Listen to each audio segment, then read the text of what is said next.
if that's okay. Notice of the time and place of these committee meetings was publicized by notifying the area news media, by updating the OPPD website, and by emailing such notice to each of the district's directors on April 10th, 2020. So I just want to make a couple of comments to make sure we're all comfortable using the new technology for the public's purpose. We did have a dry run last week to test the technology and make sure we're comfortable. I think more than anything, we need to make sure that we all practice some patience and grace as we go through this. To demonstrate the need for that, today I have unexpectedly people installing gutters on my house. The neighbors are getting their lawn mowed right now. It's going to be it'll be an interesting day, but we'll fight through it. If you get dropped, please just rejoin. If the entire meeting gets dropped, take a breath, step back, rejoin in the same way that you joined earlier. As we go through, we're going to talk over one another on occasion. I'm confident that many of us will speak when we're muted, so we'll do our best, and I'll take ownership of make sure you get notified if you are in fact speaking when you're on mute. That will happen.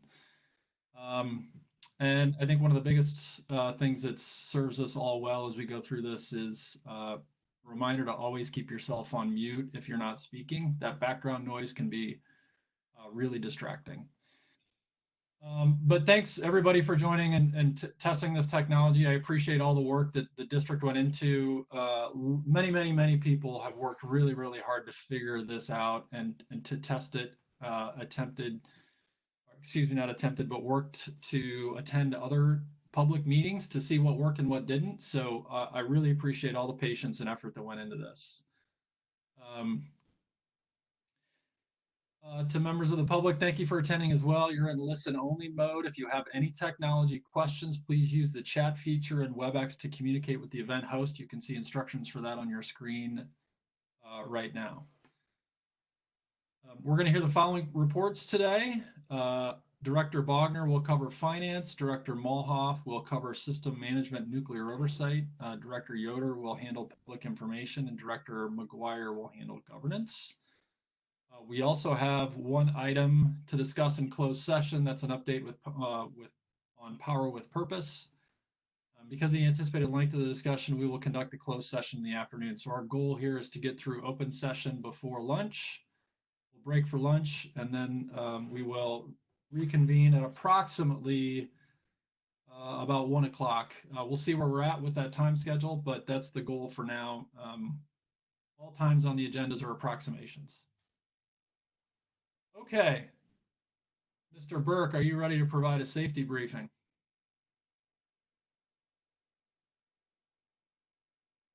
Tim, you're on mute. Let me just see here. So, Brett, you got me off? Good. Okay, very good. So, I think you can all hear me now. There are 10 actions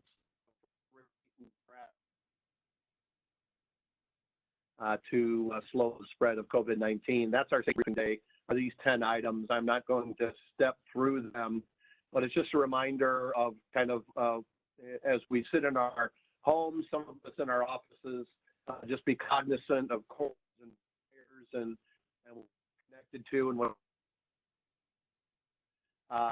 and just be safe. Certainly for that really applied by the Nebraska Department of Health and Human Services, as well as local and regional and national governments and agencies. Please do what we need to do to slow the spread of COVID.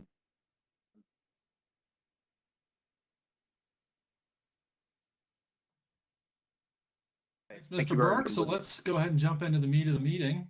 Up first is going to be the finance report. Director Bogner, you're up. Good morning, thank you. The finance subcommittee met on April 3rd, and we had 2 items on our agenda. First item was the discussion of increasing our line of credit. I'll pass it to Mr. Fernandez to walk us through these details. I just want to highlight here that OPPD has the 3rd highest financial rating of all power districts in the country, which is allowing us to have access to markets in these uncertain times, which ultimately reflects savings for our customers. So excellent work by our financial team, and we'll get into that in a moment.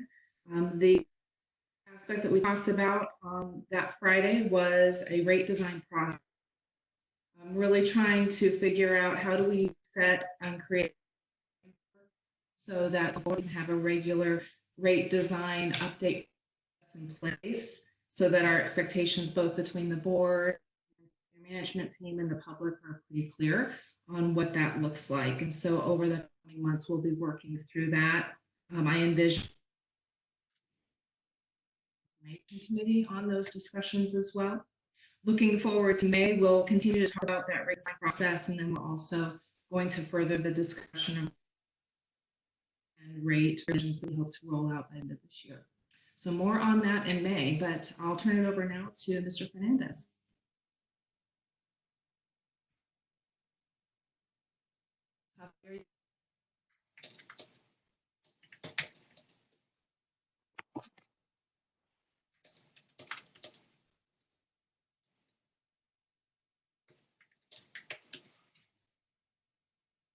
I'm trying to talk, but muted.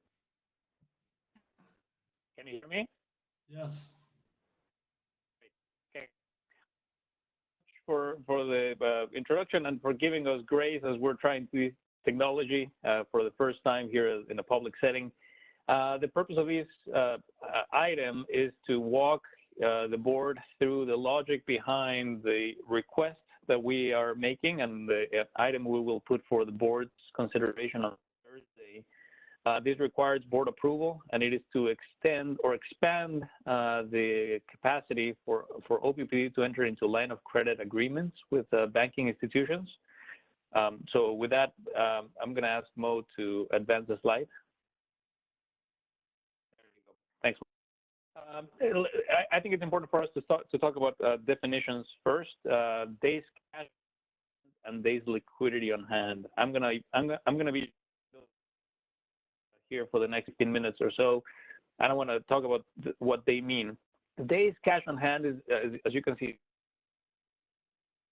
that we can survive, we can continue to pay our operating expenses, given the amount of cash available. If no more cash were to come through the door, this is a very typical metric that most organizations use to gauge how much cash they have on. This cash includes our operating funds, our revenue, our construction funds, and also includes our emergency cash accounts. Those would be the rate stabilization account and the decommissioning and benefits reserve account. Even though in order for us to use the latter two, the rate stabilization and the benefits reserve account, we would need board approval for us to use that. It is still considered days cash on hand because it's cash, it's money, they're funds that we have available for the district, and they are considered days cash on hand from an investor's perspective. In addition to days cash on hand, there's another metric that includes days cash on hand, but it also adds money that we don't necessarily have in our accounts, but it's money that we have access to, in this case, in the form of lines of credit. So when liquidity on hand in the next few slides, I'm going to be referring to all of the cash that we have available in our accounts, plus the money that we could have available via a line of credit.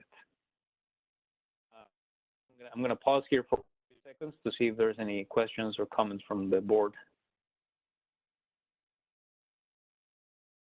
Okay, none. Mo, can you move to the next slide, please?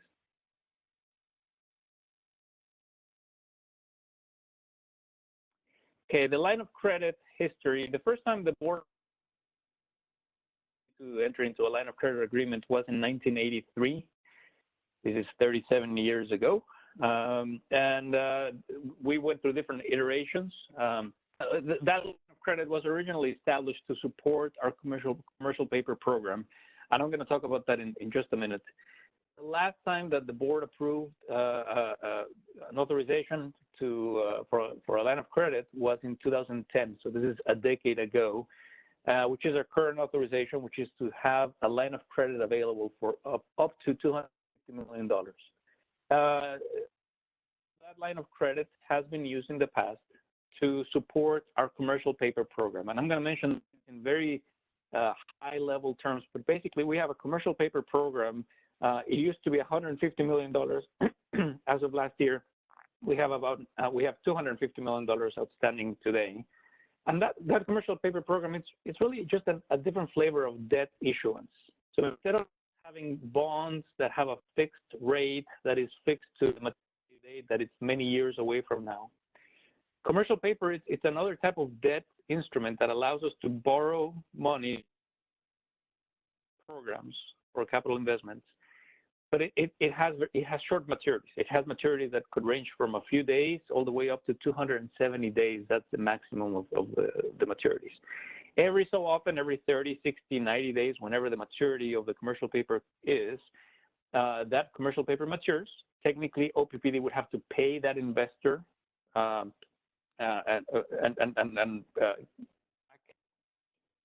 commercial paper that was borrowed.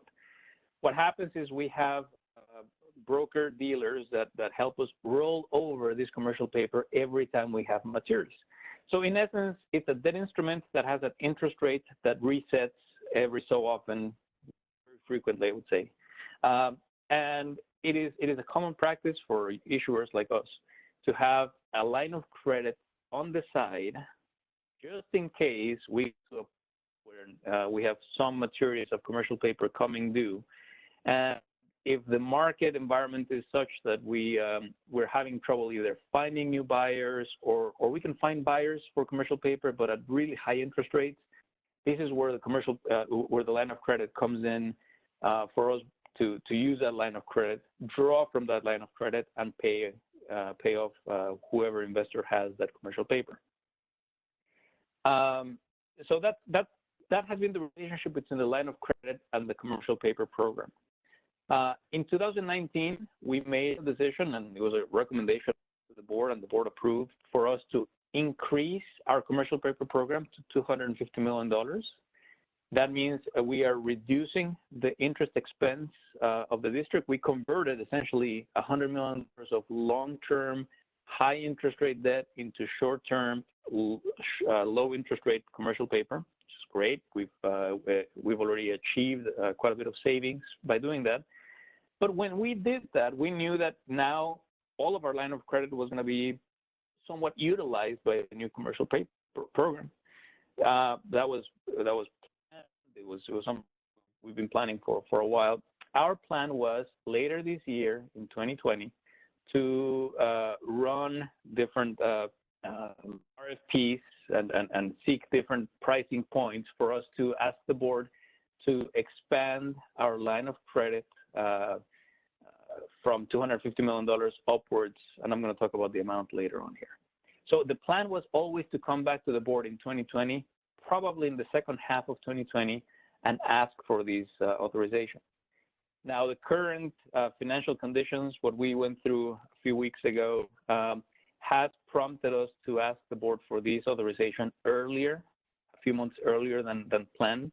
And that is for a number of reasons. We have opportunities to expand these line of credit with banking institutions, but also we realized that, with this COVID-19 disruption in the market, it was possible for us to start using our line of credit at some points to pay off commercial paper, not because there were not enough buyers of commercial paper, but because those buyers were charging incredibly high interest rates. So we at some point we looked into using the line of credit to access lower cost of capital for the district. Fortunately, the markets have improved, and we haven't needed to use the line of. We've been able to roll over our commercial paper at competitive interest rates. But still, the question right now and the opportunity still exists for us to ask the board to calibrate really our current line of credit that was approved 10 years ago and realize what is the right amount of line of credit that we as an organization should have going forward. And so I'll talk about this in just a minute. I'll pause for questions here.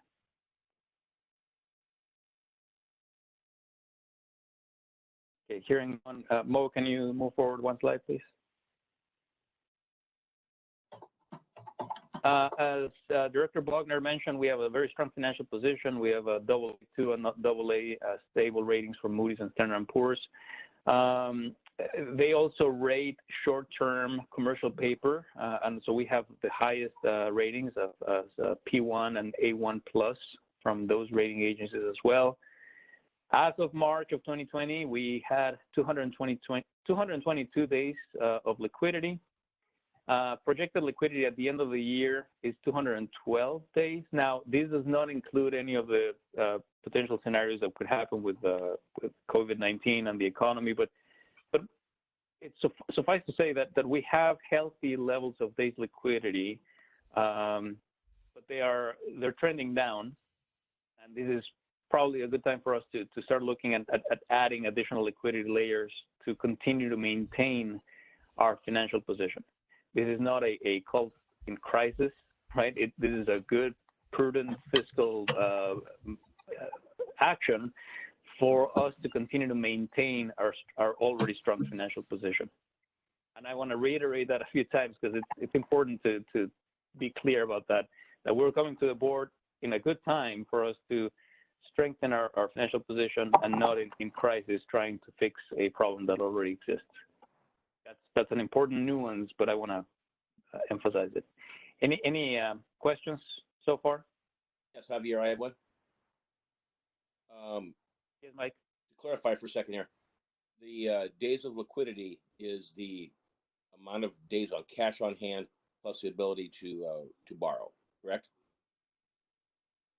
Plus the ability to borrow from the line of credit that we don't have already committed to our commercial paper program. Yes.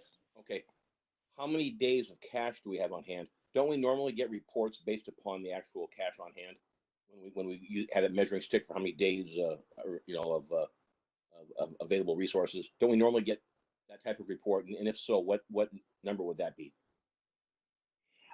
Great question, Mike. And maybe if there's a couple of slides later on that have graphs, and that might be easier for me to explain. But I can tell you that at the end of 2020, if we do nothing, basically that projected days liquidity of 212 days would be the same as our projected days cash, because we have used up all of our liquidity to support the commercial paper program as it is today.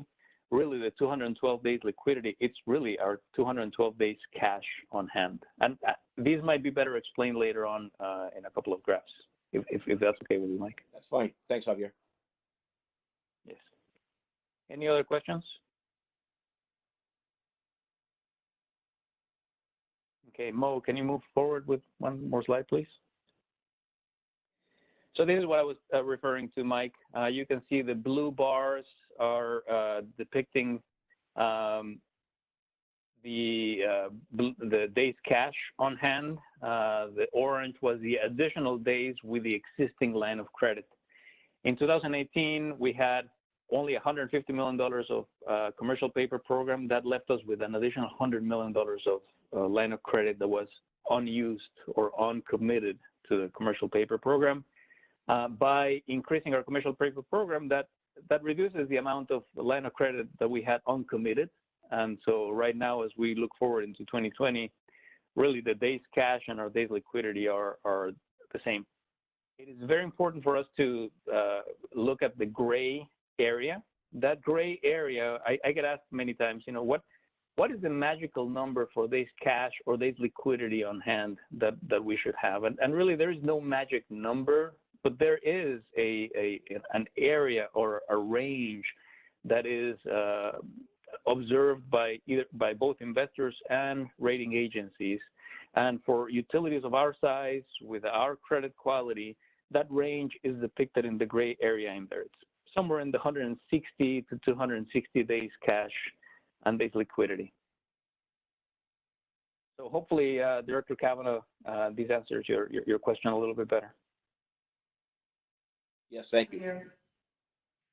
I have a quick question. Do you want to talk a little bit about why we're seeing this erode over the next couple of years? Because we talked about that during our subcommittee meeting, and I think that's important for the public to understand.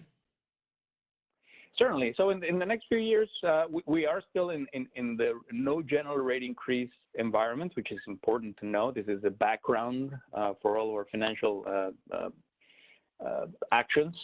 What will happen is in the next few years, we are actively pursuing a very active capital program.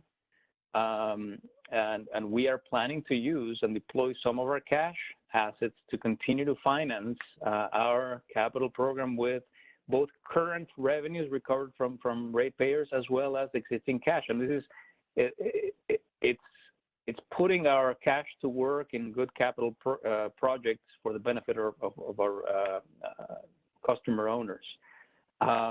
So this is not necessarily showing that we are in trouble lowering our days cash. It is on purpose. We're choosing to deploy more of our cash towards assets that serve our customer owners. But as those levels of cash decline, we also need to balance the other side of the equation, which is let's make sure that we have an additional layer of liquidity so that we stay within that peer group range of days liquidity. I hope that answers your question.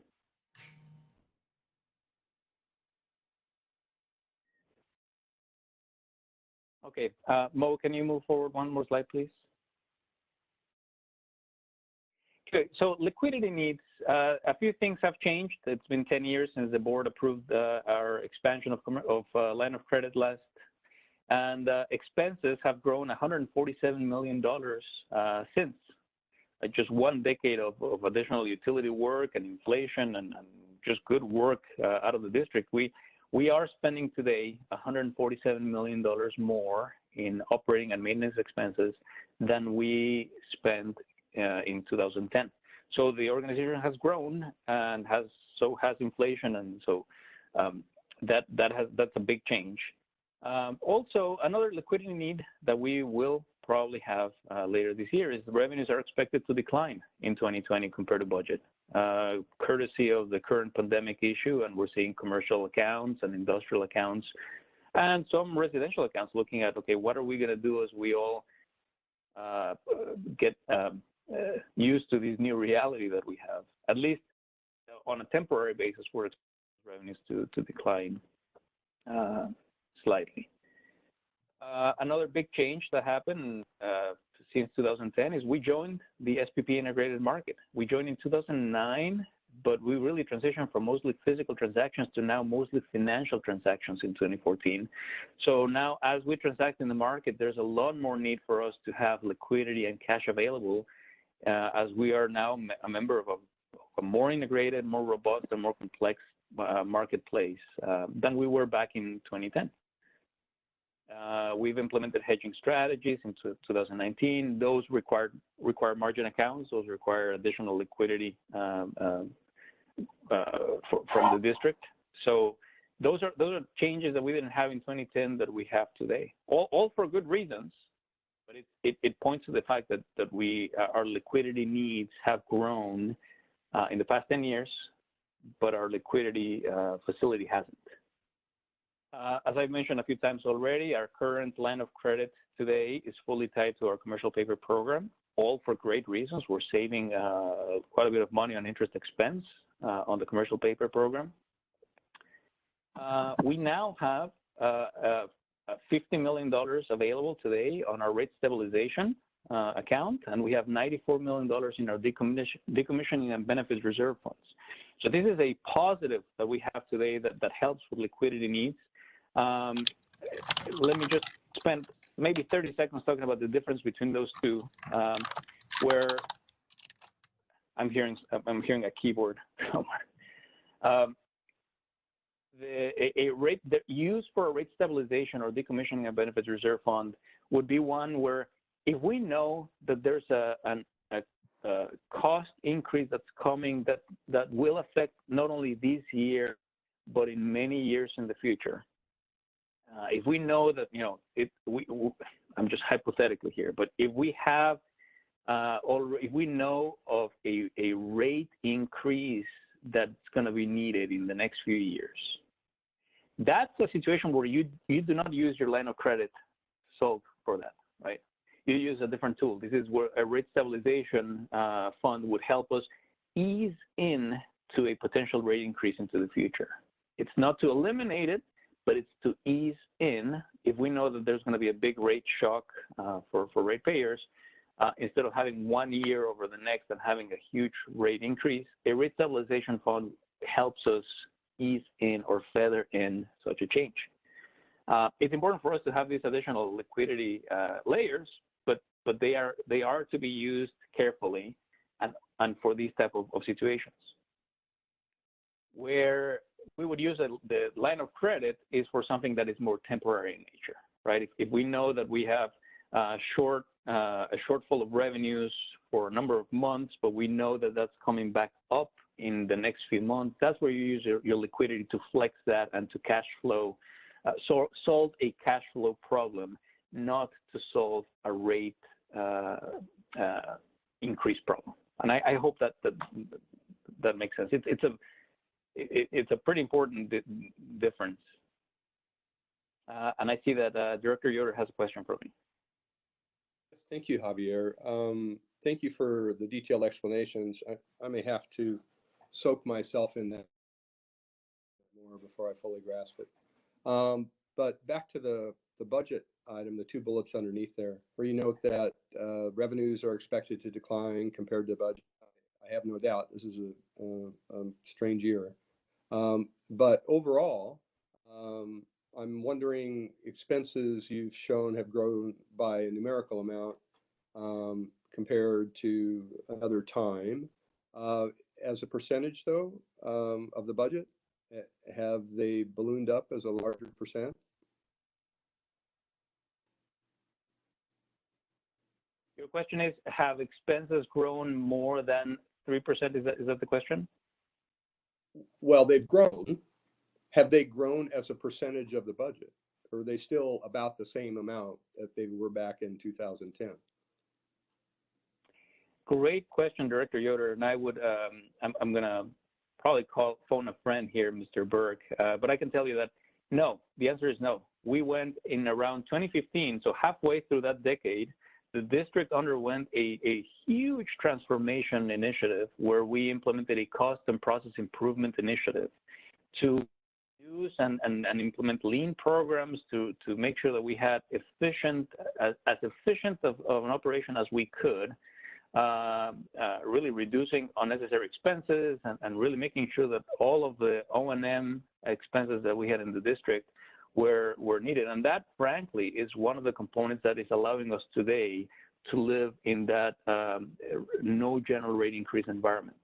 That, along with other decisions like the Fort Calhoun closure and others, but there has been significant improvement on the efficiency of the district that happened between 2010 and 2020, and that was through that cost and process improvement initiative. And I don't know if President Burke wants to chime in on that one.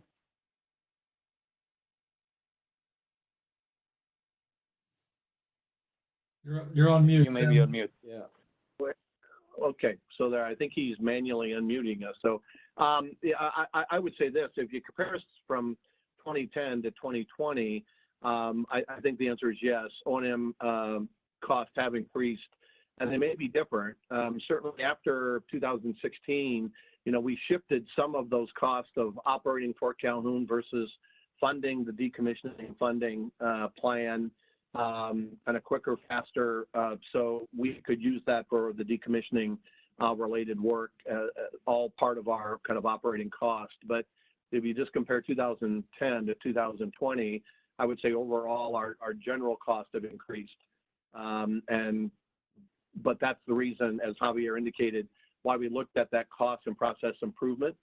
And some of that is building back up just with normal contract and salary increases and cost of goods as it may be increasing, and how those revenues, increasing revenues, are also supporting those increasing costs. So we could certainly, Director Yoder, get some more detailed around that for the Finance Committee next month if they have some desire for that. I'll circle back with Amanda on that.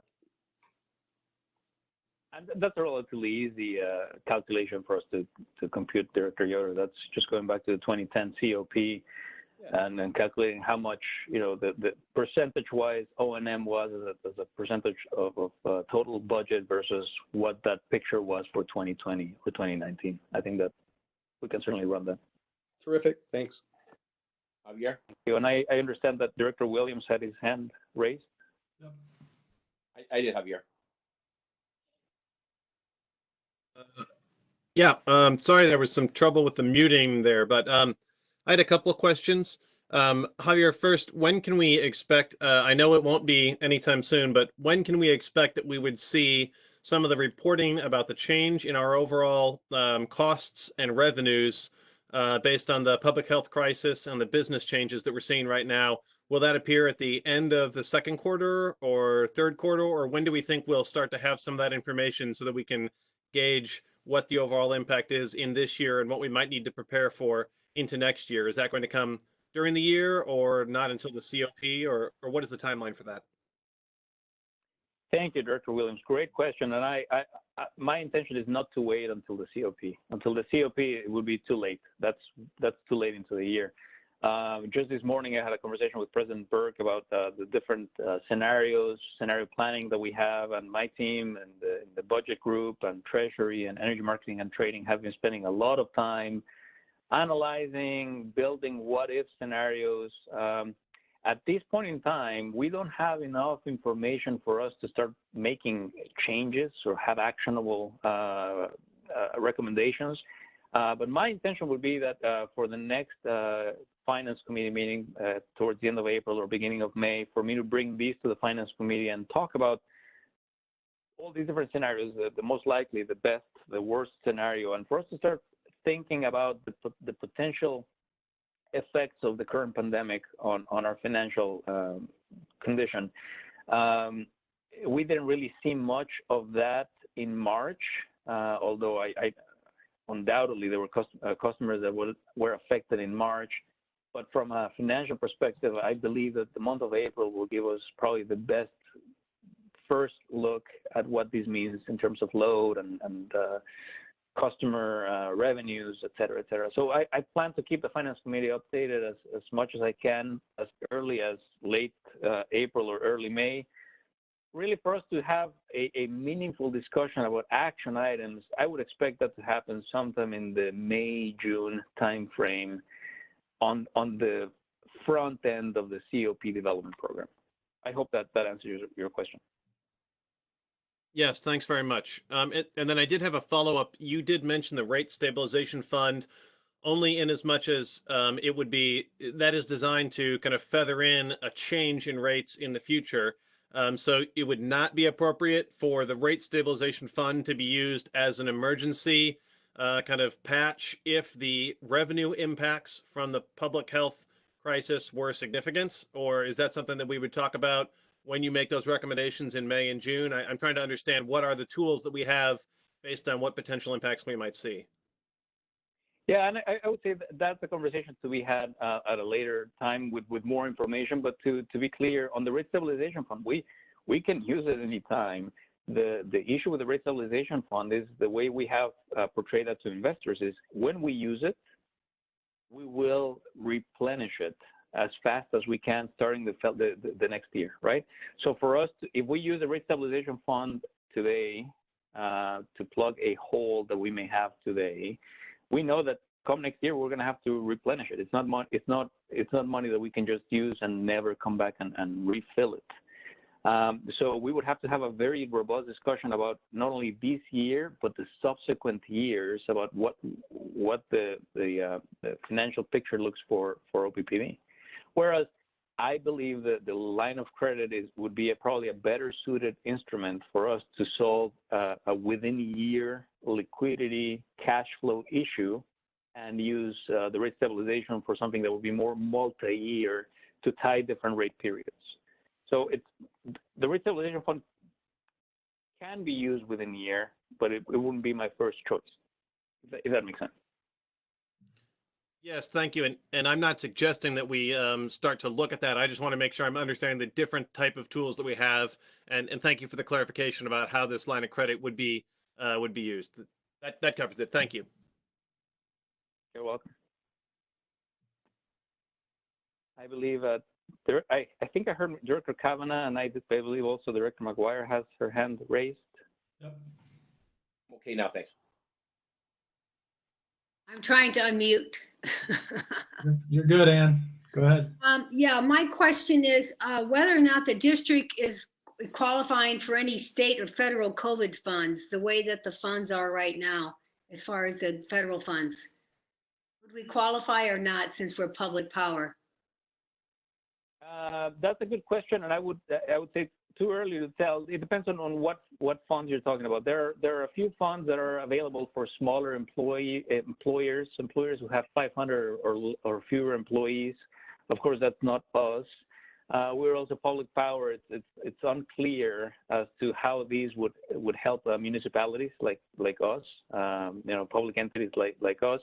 What we are actively looking into, and we have a team of professionals helping with these, and I know Julie Comstock is going to talk about this later on, is how some of those programs are affecting and benefiting our customer owners individually, and whether they're individuals or companies, businesses. That's how we're engaging with them. At this point, we are not looking at any direct federal assistance. We are coding pretty much all the work that we are doing around this emergency. We're coding it, and we're implementing the same discipline as if we were under a FEMA type of disaster. Right. But as of today, I don't have enough information to know how much or whether or not there will be any recoverable amounts for these, because it's affecting the entire nation. But we're applying the same rigor and discipline as we applied last year, for example, with the flooding event. Okay, thank you very much.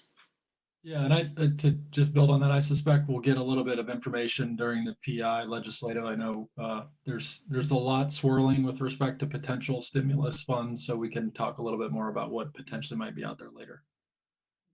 Thank you. Okay, so just to touch on the last two bullet points of this liquidity slide, I already talked about the additional liquidity needs during periods of abnormal market behaviors.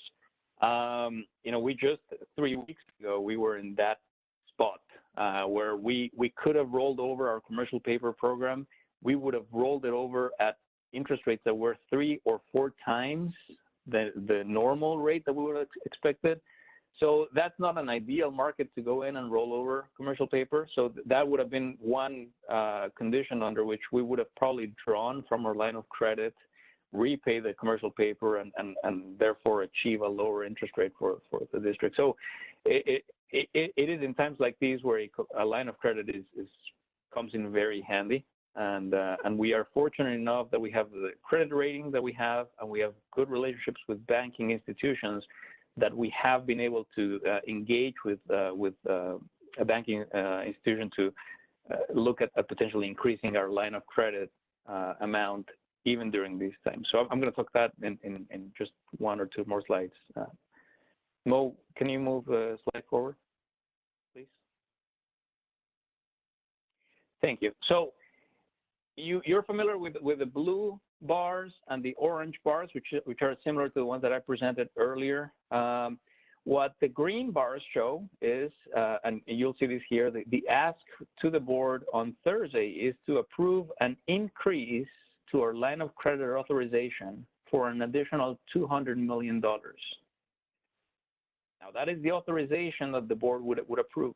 Our plan would be to increase our line of credit agreement here shortly after the board approves the resolution by $75 million.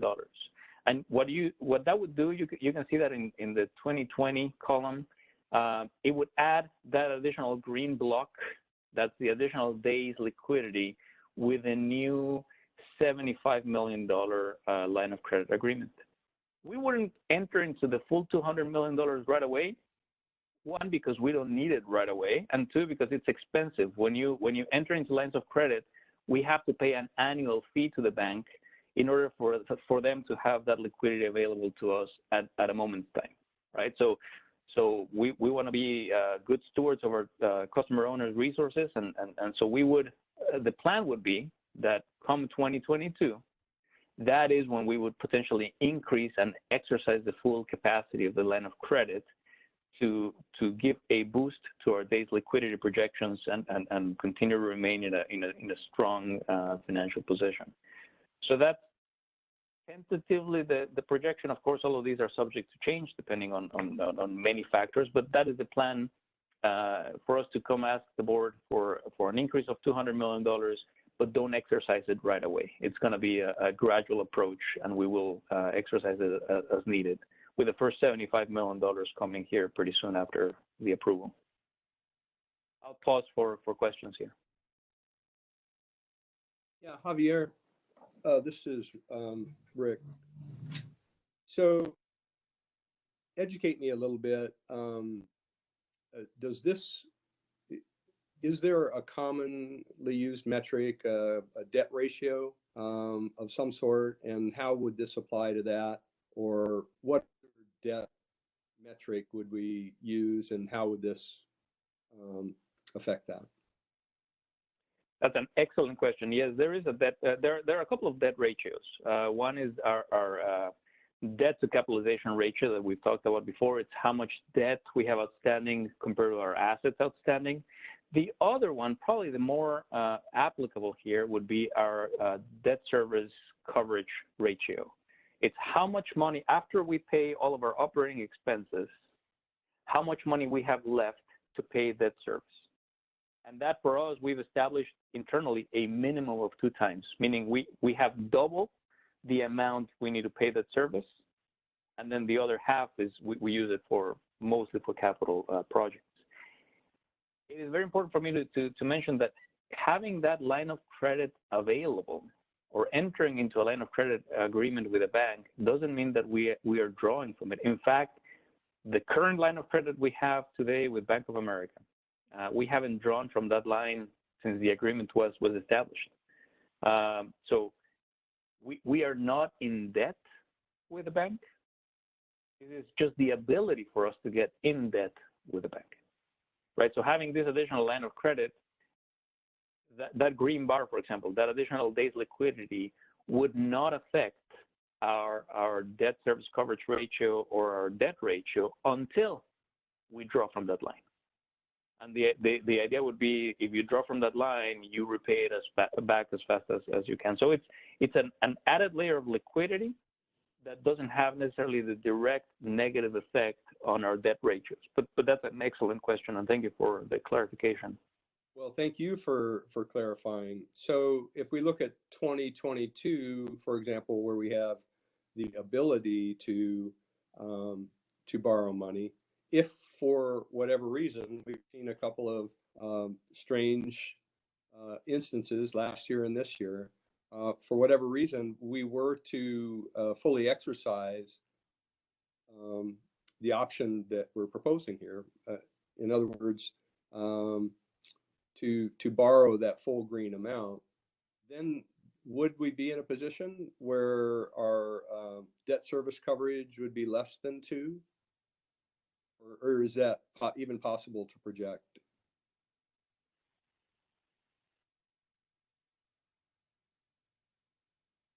Was that a cogent question, or?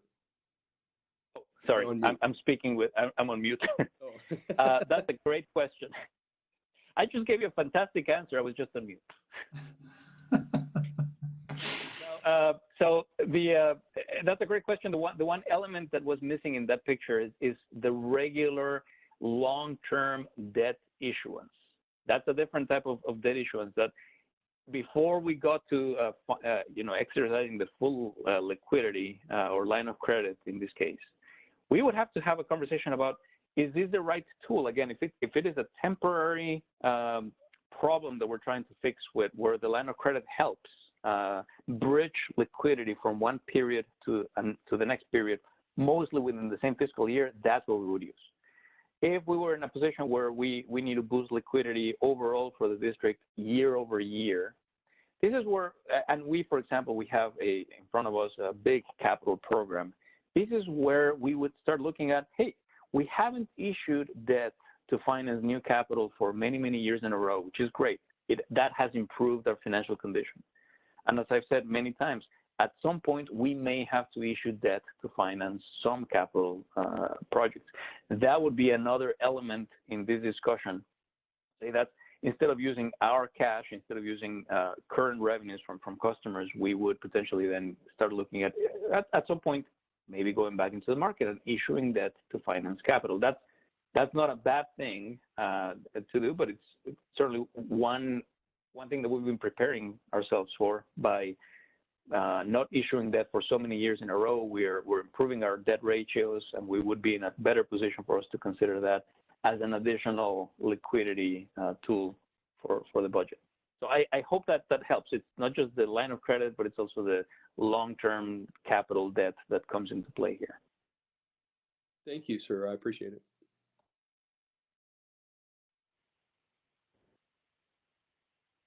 Okay. Mo, could you move forward one slide, please?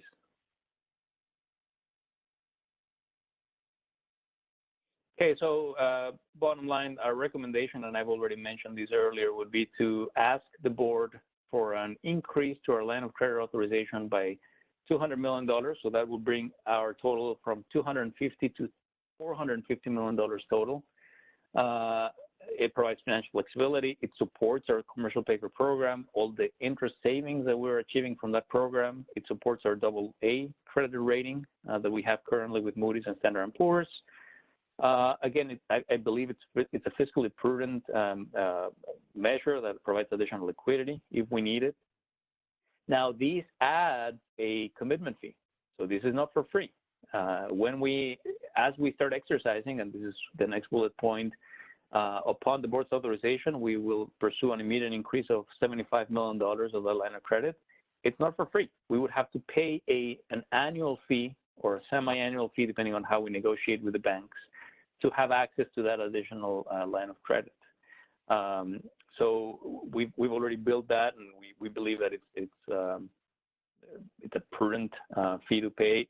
And I'm not sharing that openly because it's subject to negotiation. That's a competitive fee that we're working with banks right now.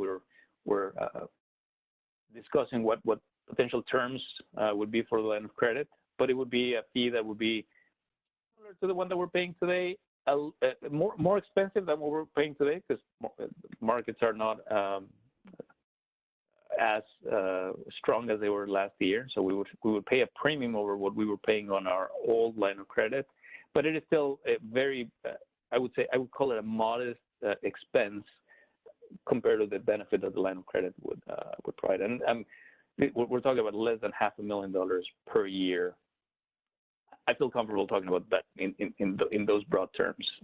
So that would be the additional expense that we would incur to have that additional $75 million of line of credit. It'll be less than the amount that I mentioned, and we would be negotiating with the banks. Now, we would also be negotiating with the bank terms for us to cancel the line of credit and renegotiate the line of credit. So this is a living tool where we have the opportunity to cancel, renegotiate terms, renegotiate fees, conditions. So this is not set in stone, but what would be set in stone would be the maximum amount of line of credit that we could access by the board's resolution. And I believe that the rest of the bullet points I've already touched on those when I described the graphs in the previous slides. So I'll pause here for any questions.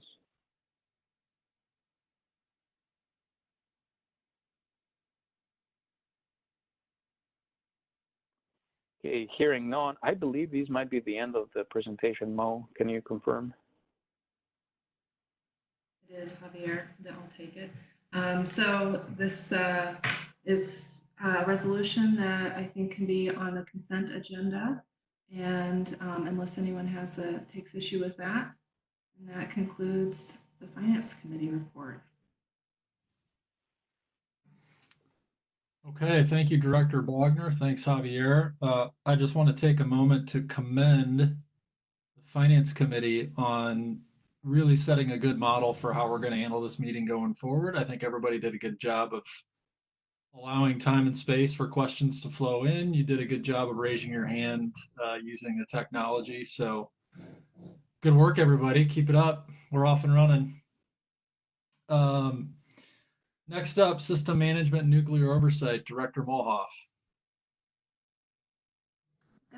Thank you. The System Management and Nuclear Oversight Committee met on March 20th, and I think we were one of the first committee meetings that met fully by Zoom. And so it was a learning experience for all of us, but we covered two items. We talked a bit about SD9 resource planning, SD, and then greenhouse gas emission protocol. I'm not going to talk a lot about SD9. We've spoken about it in this meeting and also in our committee meeting. Basically, the concern from senior management is what do we want to accomplish with SD9, and what is the what that we want to accomplish. And for now, we kind of left it that Scott would get back to us as a committee with some clarifications about that, that consider future technologies, and that would give us some kind of a tool to gauge whether we're meeting that expectation. So we've kind of left it as it is for now. If anyone on the board wants to weigh in on that, I would take your comments. Otherwise, we could leave that discussion for a different time.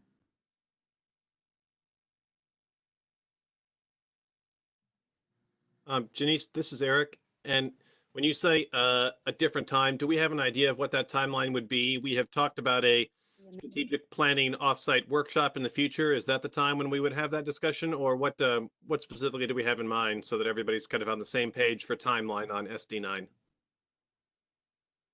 I think that's what I got from the committee, is that we're a little bit split on where we want to go with SD9, whether we either need to not have SD9 altogether, or whether we just need to make some adjustments that allows for us to look at trends that affect decisions.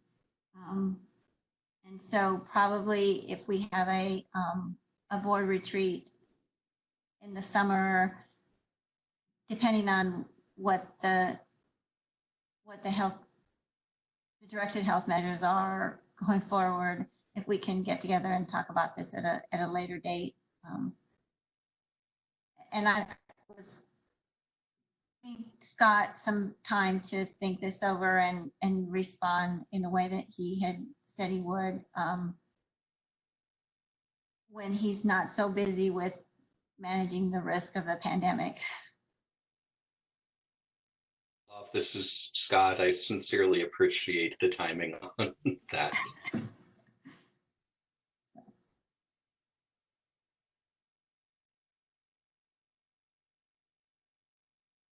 Unless there's any other committee members or board members that want to weigh in on that, I'll move to the next item that we spoke about.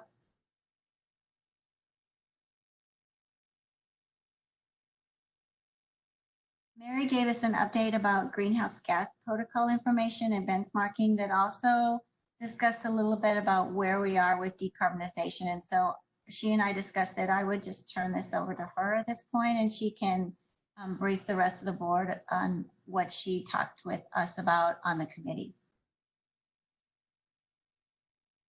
Good morning. Thank you, Director Molhoff. We did go through a brief update on some of the benchmarking that we are finding in terms of how other utilities are benchmarking their greenhouse gas protocol. And out of that, we are putting together an overall view of what we would include or not include going forward. We're certainly not done with that. This is just the start, but I did want to share a little bit about where we are with the decarbonization strategic initiative.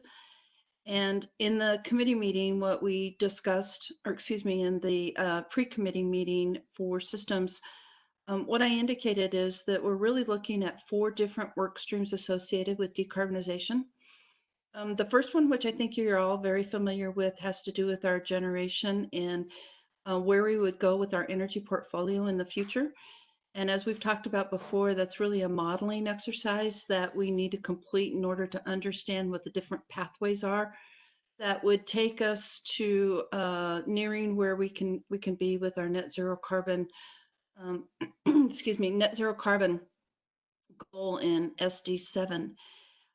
We have 3 others that I just wanted to inform you about. One is in terms of our internal operations. And our internal operations is really where this greenhouse protocol is being utilized to say, what are others benchmarking? So things like your transportation fleet, your cars, your vehicles, that many of the utilities that we were able to benchmark, and there were only 14 of them, I believe, they were including their fleet. However, it varied when you got to things like employees and their overall distance that they drive every day to come into work. So those were some of the differences that we found and what we're still trying to sort our way through in terms of what would be included. But in the charter that's being put together for our internal operations, what we're saying is that we'll do the benchmarking, and the goal, as we've talked about before with the board, is to ensure that by the end of the year, we have a baseline upon which we can start to establish movement in how we're going to decrease our overall carbon footprint associated with the other components of our business, such as fleet or transportation fleet, or transmission and distribution, or building services. So we're looking at different things associated with that, and certainly more to come as we get through some of this benchmarking, but we did want to update you on that.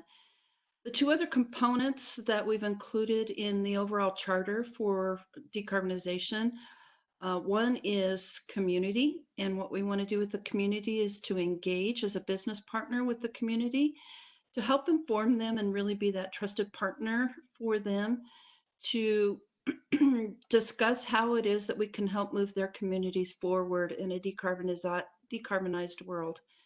And so we really want to be that partner that is advising and helping them with some of the decisions that they might be making going forward on how best to do this in their communities. The last one that I'll mention has to do with our customers. And we want to take the same proactive measure with our customers, where we would like to evaluate our different products and services based on customer desires, but also including in that a component that looks at how we're helping them to decarbonize their footprint in their own homes. And so we're trying to combine the 2 attributes that we have on the customer side, really looking at their desires and then also helping them to understand what they can do in their households going forward. So again, being that trusted partner and advisor to our customers as well. With that, I'd like to take any questions.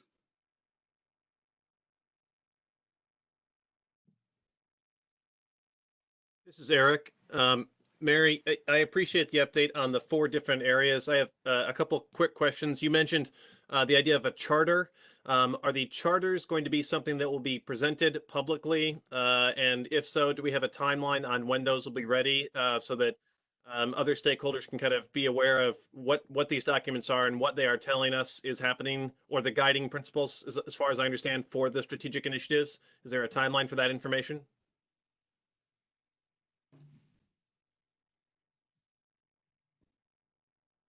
So the charter for the energy portfolio has been through senior management and approved. The overall charter for the decarbonization, which includes the internal operations, which has its own charter because of the breadth in which it is going to be affecting the company.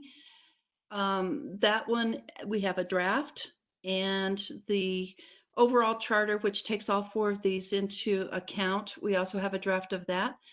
Both of those that are in draft, the internal operations and the overall charter, are due to go to senior management for approval before the end of the month. And at that time, Scott, I'm not sure if you can talk a little bit about what we're going to do with those charters and if they'll be made public. Yes, Mary, this is Scott. Thank you very much and for the question, Director Williams. I think that the charters themselves are multi-page documents, and they do include some level of sensitive information from a strategic perspective. Our intention is to ensure that we're providing thoughtful report and updates to the board of directors and to the public around this. I don't know that we've tackled that specific question yet. They are more detailed blueprints than we would make normally available to public because it does indicate very specific people and specific resources. So we will be providing an update during the future president's reports. And then we can also determine what level of detail would be beneficial to those that need to understand the specifics of what we're trying to do.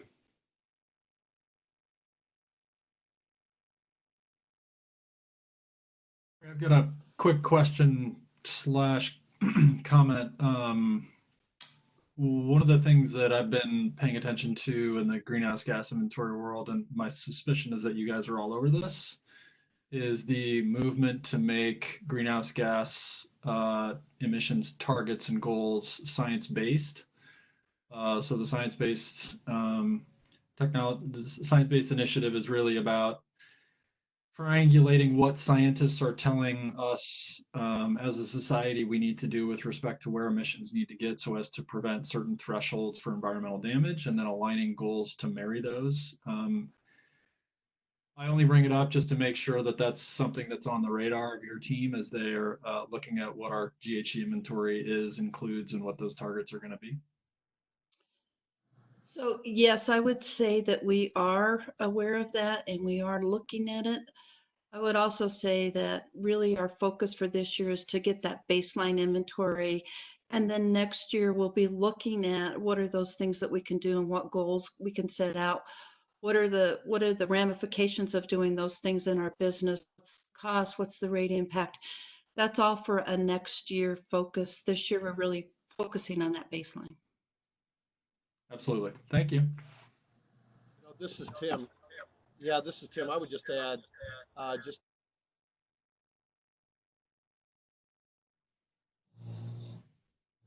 You're muted again. Okay, I'm Now you're set. try to do this. Can you hear me okay? Okay.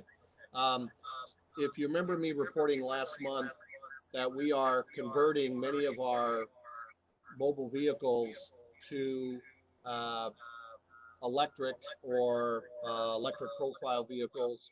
And so even though that work is going on the decarbonization, we are working and implementing as we can through our budget process. So I think the team's doing a great job to understand what the end result is and understanding the things that we need to be doing today.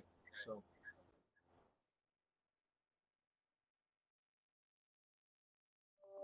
If I could, thanks, Tim. Back to Mary and your discussion about benchmarking this year and identifying and evaluating, prioritizing possible action items next year. So at the end of next year, what would we have? So I'll just start with at the end of this year. I think we'll have a baseline upon which we can start to improve. And as Tim just indicated, it's not that we're waiting for this baseline. We are taking actions. As we move into next year, what we'd really like to do is to identify those projects that we can take on and what the financial impact of those projects are. It can help improve our overall footprint. So as Tim is saying, we're converting some of our vehicles and a lot of our vehicles over to electric or hybrids. What more can we do as an example? What further things can we do in our building services contracts and in our building services overall? We're also looking at technology about how long our trucks are idling and can we make them electric vehicles? And so different things that we would put a list together as we go through the baseline about opportunities to improve. And then next year, what we would do would be to select some of those projects, understand what the financial impact of those would be, take it through our project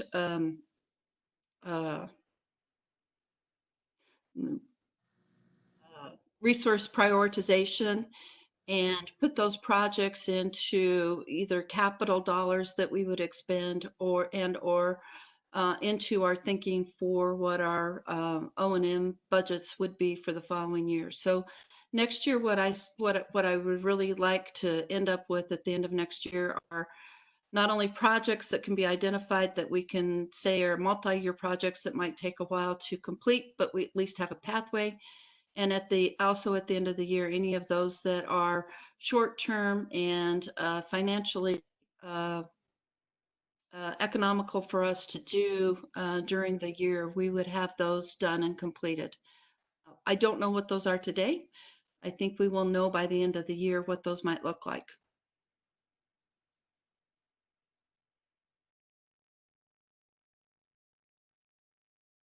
You're on mute, Director Yoder.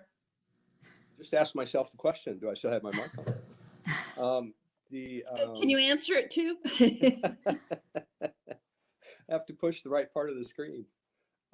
So all of this is then wrapped up into the decarbonization strategy, and so that rolls out then after we've got our resource prioritization, or is this kind of more of a short-term end of next year view, or how does this then end up feeding into that decarbonization plan?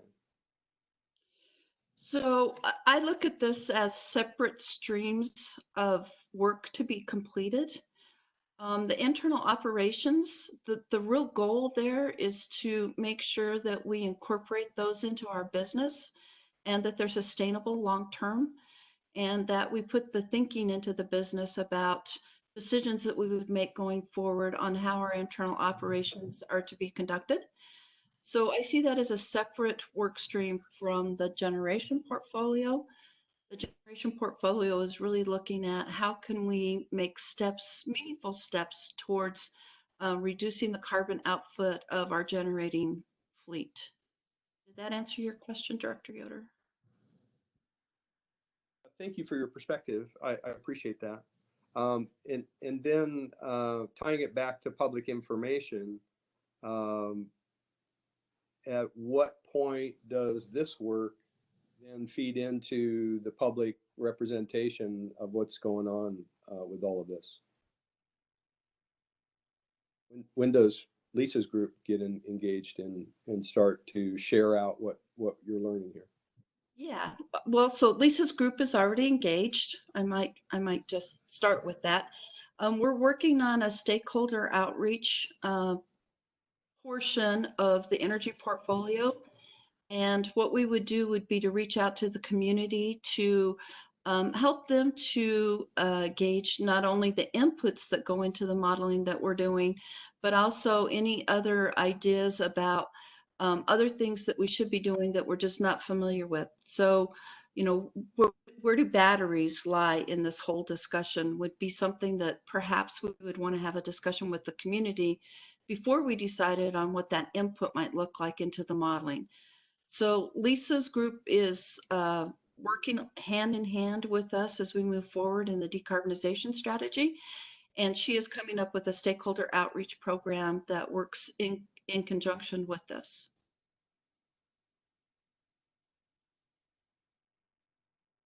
Hey, Mary, Thanks. I'd like to just interject there. Even taking it a step back in terms of doing some research and so forth, of level setting what that definition of decarbonization is across the communities, because it's important. It may mean something to one group and different for another group. So we're putting a whole market research plan with that as well. Thank you, Lisa. And I think as Mary talked about community, there's also a very direct customer piece in all kind of the different customer channels, residential, commercial, industrial, even kind of breakups of each of those, that we're going to be doing kind of a deep kind of stakeholder perspective around their piece around electrification, their desires, their needs. How does demand side management, energy conservation, energy efficiency kind of tie in with all of those? So in that stakeholder process is not just broad communities, city, county, jurisdiction, state, but also customers very specifically and directly. And out of that will come inputs for us to begin to think about in the model and how each of those elements may impact the modeling that we do, over for the energy portfolio kind of between now and 2050, what that may look like. Lisa, you mentioned, the importance of defining what decarbonization is, and I guess that raises for me, and perhaps you don't have an answer yet, and some of the work that you're doing with respect to reaching out to stakeholders and gathering information will inform this. Totally understand, but I guess my question is, as we think about how to engage the community around this initiative and decarbonization, are we really strictly focused or mostly focused on kind of our piece of the pie, right? The electricity generation work that we do, all the stuff that's right in our sweet spot, or are we expecting that will extend out into, transportation emissions writ large? Any sense for where that's going yet, or or is that still to be determined? I think you've been at the table on some of the conversations with the team in that regard, because it is going to be important to bring people to the table to have a conversation about that. We're just one part of it. We're a main part of it, but we're also going back to Mary's comment. We're a trusted energy partner. And so if we're at the table helping to facilitate that along with other partners, transportation and so forth, I think the dialogue will be a lot more robust. Great. Thank you.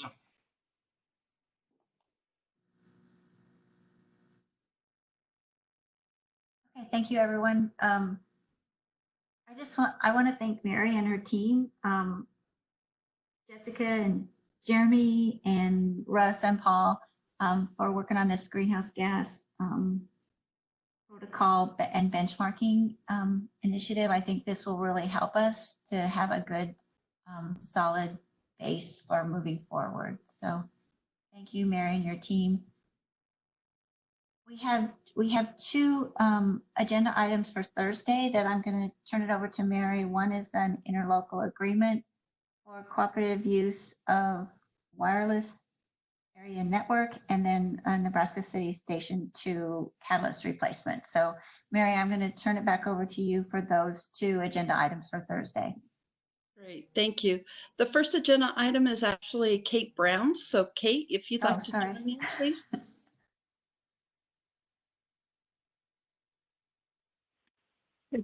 Thanks, Mary, and thank you, Director Mulhoff.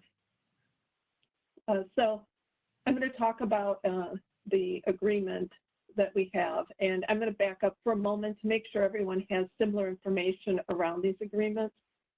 And so this agreement is specific to the regional microwave system. It's a wireless transport agreement for counties. This sits within what's called the Orion network. So the Orion stands for Omaha Regional Interoperability Network, and it's a group of counties that have come together. It's a wonderful partnership that exists, and they function under the principles of we do what is best for the community. This group formed in 2004, and there's the participating agencies are OPPD, Douglas, Pottawatomie, Washington, and Sarpy counties. And basically, this is around critical communications, around field communications, safety, physical security, and compliance, and the county agencies that work within that realm. This agreement, as part of this radio system, is the wireless piece that I mentioned. It's around the microwave. So what this was an agreement that was created 10 years. It had a 10-year term. It was created in April of 2010, and it is up for renewal. So what we're doing at this point is we are bringing in another entity. Dodge City of Fremont is being added to this. and this is around system maintenance is also part of this, where we are moving the maintenance that we have been doing from an OPPD perspective over to Douglas County. And then there's some cost sharing that we participate in. So I just wanted to give the context around what this is in conjunction with the broader view of the radio system. And like I said, this is a really good community effort by a lot of the different counties that I mentioned. And there's many people involved in this, making sure that we're doing this in a way that serves the community in the best way possible.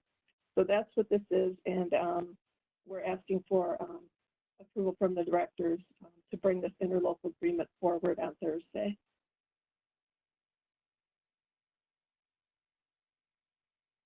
Questions? I'll pause there.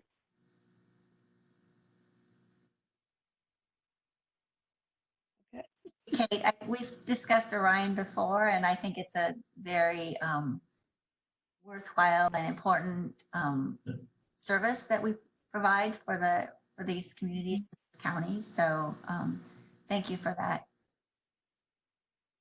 Oh, thank you. Hearing no questions, now I'll move to Mary for the Nebraska City Station number 2 selective catalytic reduction replacement. Director Mulhoff. This project is really, for some of you that have been around for a while, continuation of just replacing the catalyst modules in our selective catalytic reduction system for Nebraska City 2. This contract covers design and supply of the materials only, does not include installation. That will come later. There's about a 10-month lead time on getting these catalyst modules manufactured and sent to us. We anticipate putting it in a 30-day outage in the February-March timeframe of 2021. Just to go back and remind you, Nebraska City 2 has 2 selective catalytic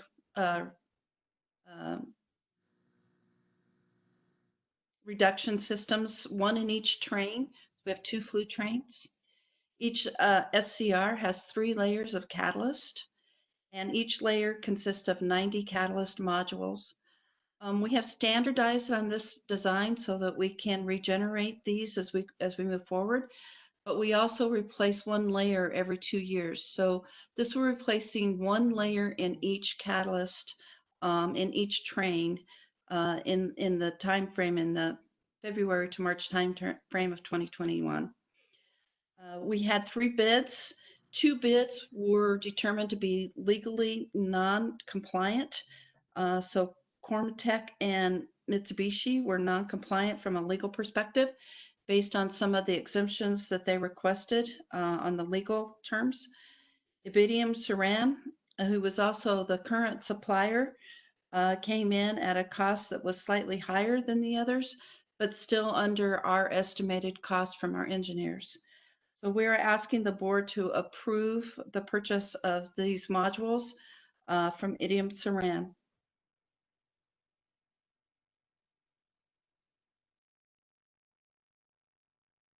Does anyone have any questions for Mary?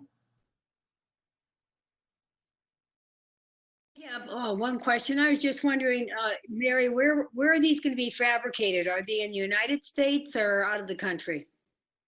That's a great question, and I'm going to phone a friend. Scott, do you know the answer to that question? Scott Edom is also on the line.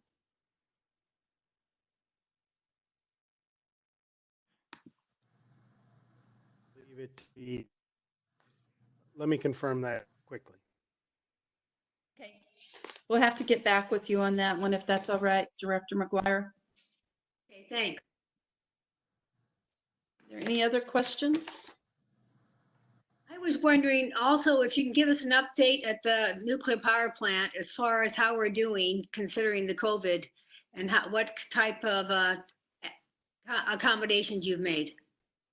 Certainly, thank you for the question. We are continuing to move fuel from the pool to the independent spent fuel storage installation. This week we have completed through number 25. We are working on number 26. We continue to do those at about one a week. We have deemed that to be critical work at that facility as we move forward, just from a safety perspective, meaning that we feel that we're already in the rhythm of doing this. We want to continue that rhythm. We have contractors in place. They've been in place for a number of months now, moving the fuel. And we feel like to stop and restart would just put added strain on the not only employees but the contractors that are at the site. We do want to move forward with continuing to complete those moves. Things that we have put in place, we'll talk more about that as we move forward in today's committee meeting, but there are some things that we've put in place, particularly up there and around these contractors coming in and out, and making sure that their companies have put in travel restrictions and self-monitoring, those sorts of things that we've been doing at Fort Calhoun for a period of time now, knowing that those contractors are coming and going at that facility. So we are moving forward on the facility itself, the IOF. That work is slowing down because the contractors that would need to come in and work on that, their company is not supportive of them traveling at this time. So that will be delayed a bit, and we'll have to determine how long this virus is going to delay those activities. I think that's all I have. That just raises a question for me, not a concern. Are there timeline penalties built in here, and how is the contracting community generally, I guess, if you know, or at least for OPPD, managing those timelines with COVID? Thank you for that question as well. We are seeing the potential for some impact in terms of other items that we may have on contract going forward, and I don't know if Troy is seeing that also on the T&D side. He might want to add in here.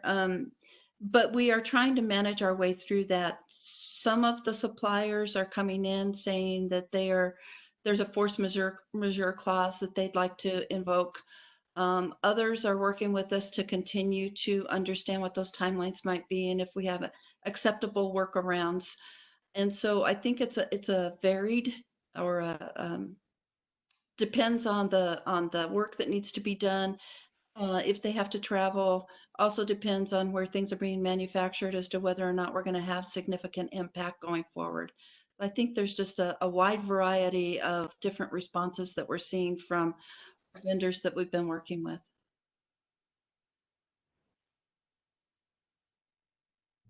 And to go back to Director McGuire's question, they're being manufactured in Austria.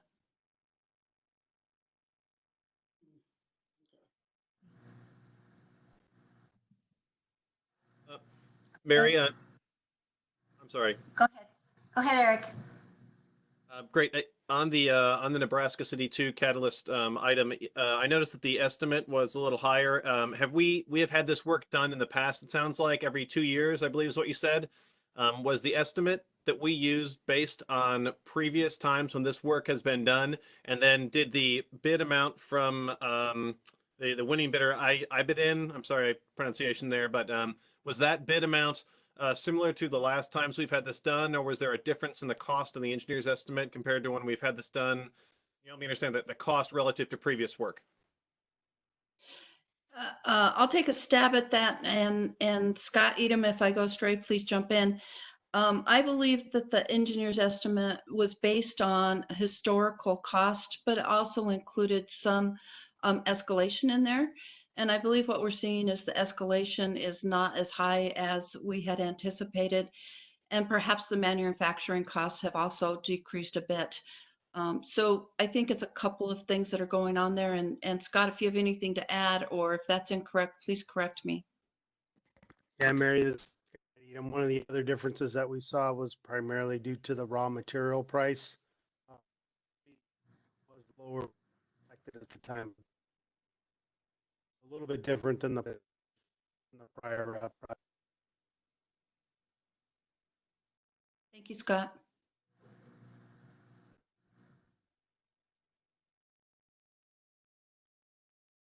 Thank you. If there are no other questions, those two items will be on the consent agenda unless anyone has objections.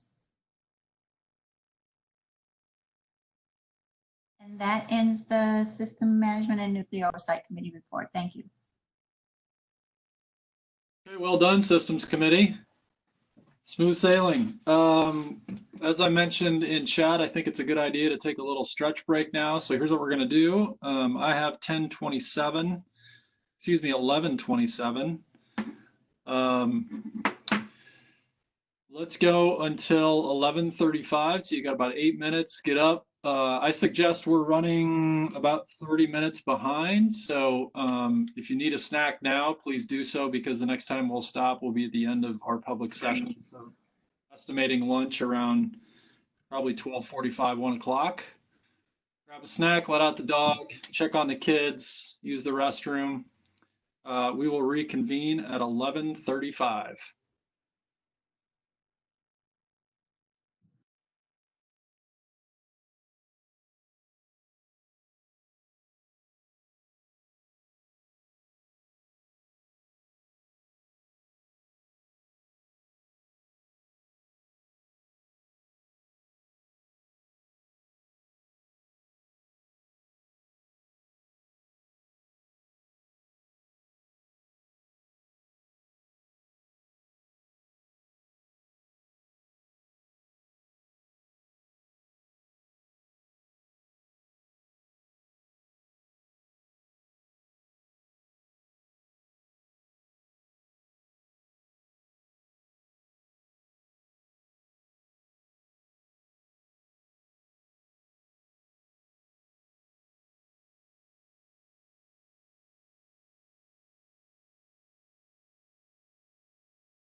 Okay, we're going to get started in about 1 minute.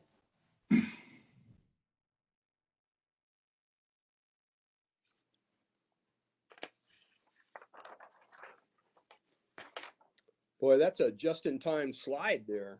Good job. It's a real time. I was like, you know what? We might be helpful to have that. I've got the state and federal legislative update slides queued up after this slide, Rick. Very good. Thank you. Thanks for doing that, by the way. Way to, again, great response and being nimble and agile and being able to deliver and with short notice. Thank you. My pleasure, Director Yoder. Welcome to Public Affairs.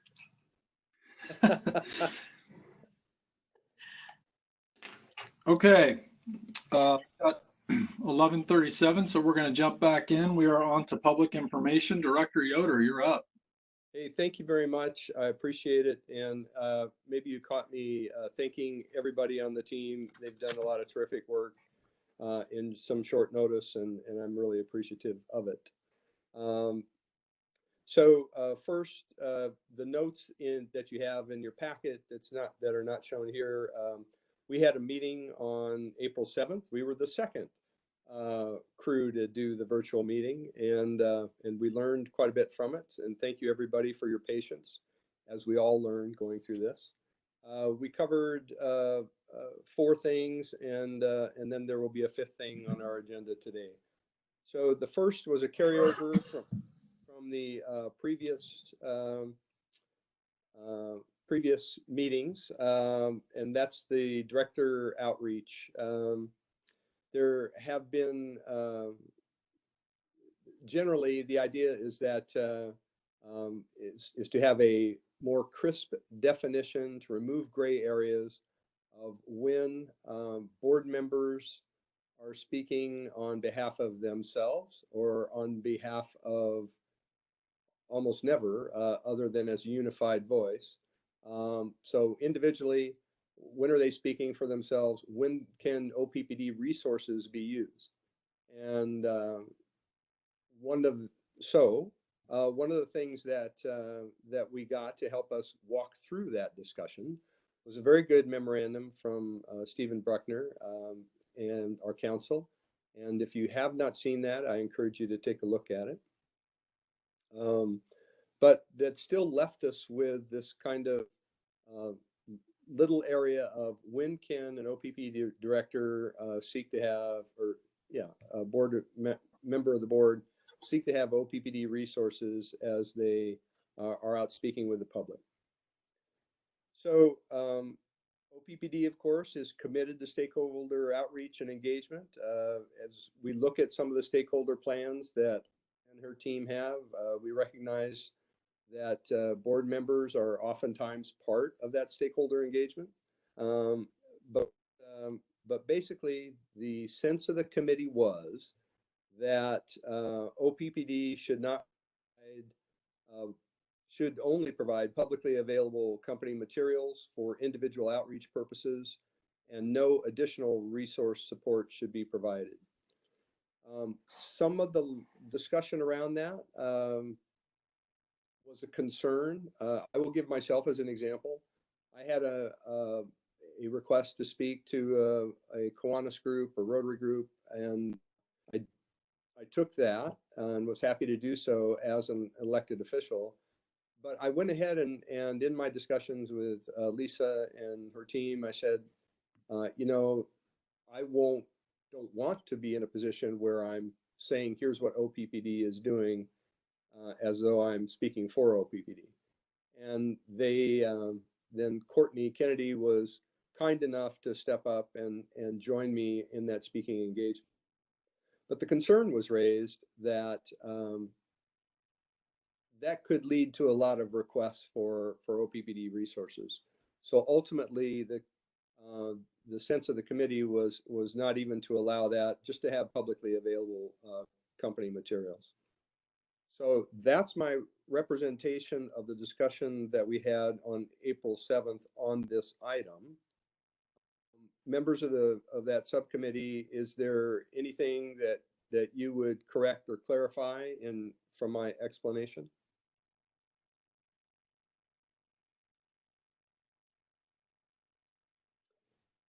Hearing none. Oh, go ahead. Yeah, I just wanted to thank you. I think that is a very good representation of what we said. So I wanted to just say I agree with that. Thank you, Director McGuire. Then I want to let other members of the board react or give you the opportunity at this time. Of course, you can always circle back to me or the other members of the subcommittee if you would like. But if you wanted to react to that, this is a good time for you to do that. I think seems to make good sense to me. I guess I've got a couple things that I think are layered into and are perhaps assumptions, so let's not assume anything. One is, and this goes back several months, so we had previously worked on the perhaps quarterly cadence for OPPD to put together, what Rick just described as kind of the publicly available information, providing that information so that we have something to take with us to some of these events. I assume, again, I'm assuming that that's still kind of part of the plan, knowing that things are probably changing quicker today than they have in the past. Director Moody, that is the cadence that we're looking at, so that at least you could pull from various components of that PowerPoint. Right. That's been really, really helpful to me in the past. I appreciate all the help that your team provides in preparing that. And then secondly, I assume that even though we're not necessarily going to plan PPD staff attending any of the things that we're doing on the public, Rick, you offered a good example. I assume that we'll want to notify, if I've got something coming up and I'm going to speak at a town hall or a Kiwanis or whatever, it makes sense to notify senior management, notify you, Lisa, that that's out there. And then if somebody decides they want to attend from staff, then that's fine. But the expectation is not that there will always be somebody there. Is that right?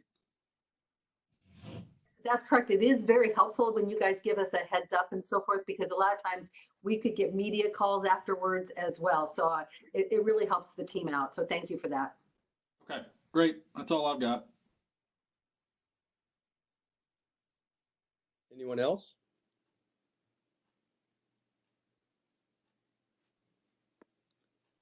So in wrapping this up, Scott, I need your help on this. By the way, thanks to Scott and Mo for helping capture the language that we verbalized virtually and helping me with this. I appreciate it. But Scott, once again, then from a governance standpoint, we'll just capture this sense, and does it get rolled into any kind of governing document, I guess is the question. No, at this point, it would not be rolled into any type of governing document other than the fact that it had been clarified through the course of the committee discussion. Okay, and then, so does language then get captured in the minutes and that's it? That is correct. Okay. Any problems with that, folks, before we move on to the second item? All right, thank you. BL9 is another holdover, and this will be a little shorter in the fact that thanks to Lisa and her team, they are working on a draft resolution. Recall that in context setting, NPPD has a resolution that they pass every year that indicates what their interests are and kind of high level guiding principles for that can be used to outside of BL9. It's more descriptive than BL9 and more on a topical basis. So it would refer to anticipated legislation or anticipated themes that are annually a legislative item, either at the state or federal level. So Lisa's team has come up with a draft of that. We have not seen it. And we expect to see it between now and our next meeting, and then hopefully we'll still have a week and a half or so where we can play with it if need be, and probably more like a month. Certainly be happy to share that with other board members, but it wouldn't come up for recommendation to the full board probably until June, is my guess. So first to the members of the subcommittee or to Lisa, is that a fair representation? Dr. Yoder, thank you for teeing that up. You know, when we first embarked on this, we thought this should be fairly, you know, straightforward. But what the team did a beautiful job is they went through all of our strategic directives and did an analysis of really what are the themes and so forth. And so in that list, there are 17 line items. So we need to dwindle that down and see if we have themes and so forth. But it was an exhaustive list. And prior to that, the team did benchmarking with other organizations as well. So, so there's been a lot of work done on it, but we are moving forward with a draft so that at least you would have something to see. But of course, we'll be talking to President Burke and senior management prior to that. So thank you. Thank you for your patience and grace. Well, thank you for your good work. Any other comments by anybody else? Questions? All right, thank you. We look forward to that. Now the legislative update. Trying something a little bit new. I hope everybody got my email saying we're going to try to do this as a Q&A rather than go step through each slide. With that in mind, I know there have already been a couple of questions asked, so I will repeat one and then the other if given the chance. The first one is, what is the timeline over at the unicameral at this point? And what do you expect any bills that are actually going to see action? Well, thank you for that again. Mo, would you kindly tee up slide 4, please? So the majority of the deck that was in diligent was the same, and then we'll get to the items for the stimulus package of what was happening in DC, because we wanted to give you the most recent as of Friday and so forth. And it's moving, but it's you'll see from that slide. But just wanted to give you an overview of, as we know, the state legislature. Their plan is to reconvene because they have 17 more days, and the speaker had said that they will do that. It looks like one of the items was that they were going to get the 3 weeks in by April 24th. That is not happening. So it will probably go to the after the primary elections and so forth with that regard. At the time, the priorities were budget, state claims, other bills deemed have to pass, and not all priority bills may be heard. So as you know, with the next slide, Ms. Mo, this is where the focus has been. And that the legislature passed and the governor signed LB 1198, and these are the funds at this time. So I'm going to phone a friend here, Seth Boyles. He is the man on boots on the ground at that time, but now virtual. Seth, anything that you'd like to add here? No, can you guys hear me? Yes, we can, Seth. So as of right now, we are we're looking at the rumor is for the legislature coming back is going to be June 10th around that time, but nobody's really heard. But that's what the speculation is now, so that the state can get in the new revenue budget numbers. They'll come in by then, so they can analyze that and then see where they're going to go from there. So it looks now that it's going to be even longer down the road to where we're going to be coming back. There you have it. I'm sorry, what does that mean? So we probably won't get the next 3 weeks done until after June 10th. That's when they'll start. Okay, and so that carries them into the next state fiscal year. But I mean, is there any requirement that they be done by a certain date? No, the speakers looked at that, and there's no requirement. I mean, they need to get the budget done, but they just have to get all the days in before December 31st, is what he has stated publicly. Thank you. Any other questions for Seth on the state level? So this provides a good segue to Craig's earlier question about what's happening with stimulus elsewhere. Would you like to go to the federal? Yes, please. Okay. Ms. Moe, page 10, please.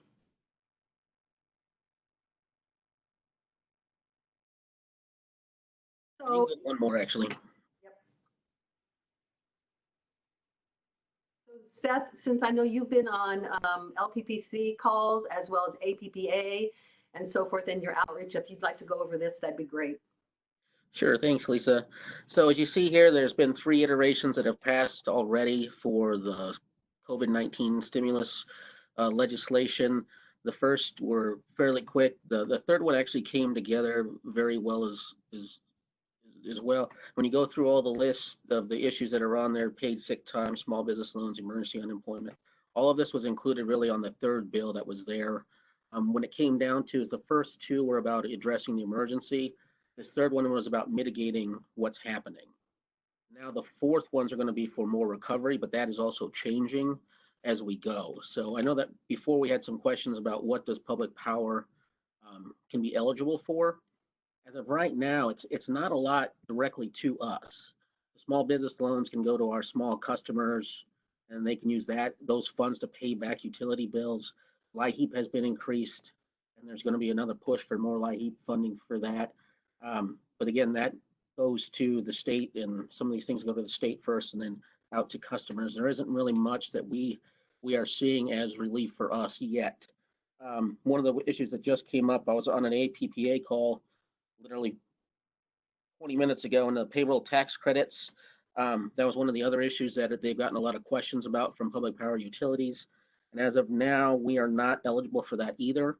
And that came from a very high up discussion in the administration and in Congress, that they don't want to give that out to small business or to small municipalities, state and local kind of folks that way. So that's what we're looking at. So now we're going to go, well, if you can move to the next slide, we'll go to the 4th iteration. So this is what we were looking at as of April 8th. Senate Majority Leader McConnell wanted to come up with and just refill the buckets on the small business funding, the Paycheck Protection Program. The next set of slides is what Speaker Pelosi and Senate Minority Leader Chuck Schumer needed to have in there. They really wanted to get this done quick because they're going to start running out of money this week. Like I said, that was as of April 8th. So then the next slide will show you where we are now. So they tried to do it. This is as of the 9th. They tried to get this thing done with unanimous consent because they didn't want to bring everyone back to pass these issues, and it didn't work. So both sides are dug in pretty well right now about what's going on. McConnell's plan got stopped with unanimous consent for an objection on that. Then so did the Democrats one as well. So now what they're hoping to do is come to an agreement by yesterday. Like I said, this was as of April 9th. And as of today, they are still not there, but they are having calls today. So I got a word that Secretary Mnuchin and the House Republicans were having a call to update them about what the negotiations were that Secretary Mnuchin was having with Speaker Pelosi, Minority Leader Chuck Schumer, to see what they could come up with. As of right now, everyone's kind of dug in, so they're seeing what's going to be there. And as of now, these are the only issues that they're looking at. But with that, there's already been some negotiations on the 5th bill. So if we can go to that next slide as well. So these are some of the things for the 5th bill, and this was as of the 10th. And it's realistically, this list could have been 2-3 pages at least, because everybody is trying to get everything in there. There's also some pushing to see if they need to get language in here about who is deemed an essential employee or an essential business. This spans from golf courses to shooting ranges to everything, soup to nuts. Everybody wants to be in there to get their people back to work. So that's also kind of another fun look at another fun issue that will be coming up that we're going to be looking at. So with that, I know it was pretty quick, fast and furious, but I wanted to make sure that you guys knew that. And that's up to date, like literally up to about 11 a.m. this morning. If you guys have any questions, I'll try to answer best I can. I don't see any hands up. Does anybody want to jump in with a question for Seth or Go ahead, Craig. I've just got a quick question. So Seth, it sounds to me that if these are fourth and fifth, they're working on them separately. So the fourth sounds like the negotiations are underway, and really the fifth, they're really just kind of germinating for future consideration in a week or two. Is that the rough timing? The timing's still kind of up in the air, and those are great questions. I think the fourth bill right now is up at the highest level, and it's member to administration. So it's literally Senator Schumer, McConnell, Speaker Pelosi, and others on that level. I think on the fifth bill, they've kind of pushed that down to senior staff on committees and stuff to make sure, okay, what committees, what do you want on there? Get that up to us so we can start looking at that for the fifth bill. And if the fifth at this point, I mean, it's what you described, all the spaghetti's on the wall. I assume that we're having conversations with our delegation to advise, guide, and inform and educate them on any issues that we're expecting. Yeah, absolutely. We're with our congressional delegation, some committee staff, and with our federal stakeholders at APPA and LPPC, Lisa mentioned before, and on some occasions, NEI2, your Energy Institute. I'm also in contact with a bunch of different energy lobbyists from other public power utilities about issues that we're all working on too, to see that we can get our voice as broad as possible and work it back that way, as well as like NRACA, which is the National Association for the Co-ops, and the Edison Electric Institute as well. We're all kind of working pretty well together. The only issues that we're kind of getting off on are tax issues because we have different tax structures. Okay. Great, thank you. Follow-up question on that, Seth. We've seen the following slides before, this green infrastructure and the clean proposed legislation. Are there attempts to weave some of the infrastructure building elements there into a fifth bill, or will those just be continue to be handled separately? I think they're going to try to dual track it, and that's a great question. So at first, the fourth bill was going to be infrastructure. The president tweeted it out. Speaker Pelosi wanted to put that in there. Everyone was looking at that. And then all of a sudden, the money started running out a lot faster than they thought it would in some of the other funds. So then they just went to a strict, let's fill the pots up again with the money, and then we'll start working on the next part, which will include infrastructure. That is still going to be on the fifth bill. But when they start cobbling all this together, they're getting so many issues on there right now that it's going to be a while.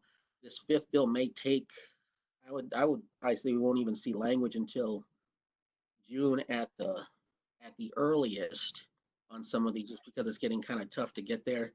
Because when you look at it, there's fossil fuel subsidies, there's infrastructure.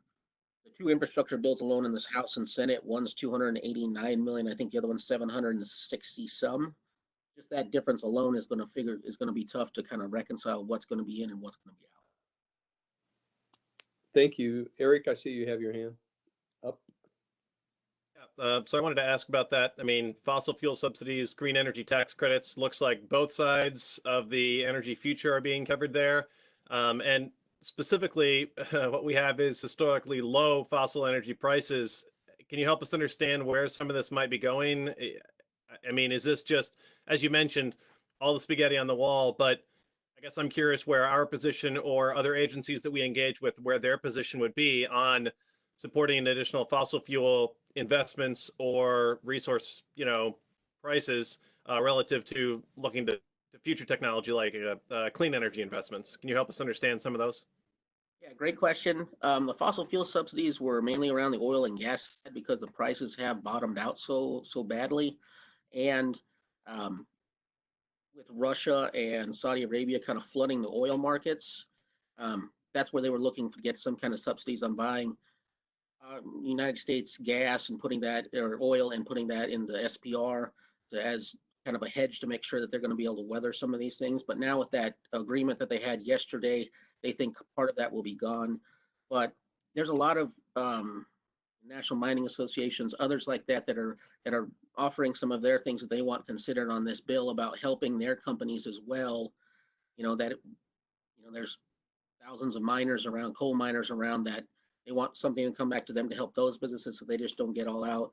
But that could also be on, on their pension fixes, that could be on retraining, those kind of things. They're lumping some of that in the fossil fuel subsidies. So we have to see where the details are on that, because the devil is in the details on some of these things.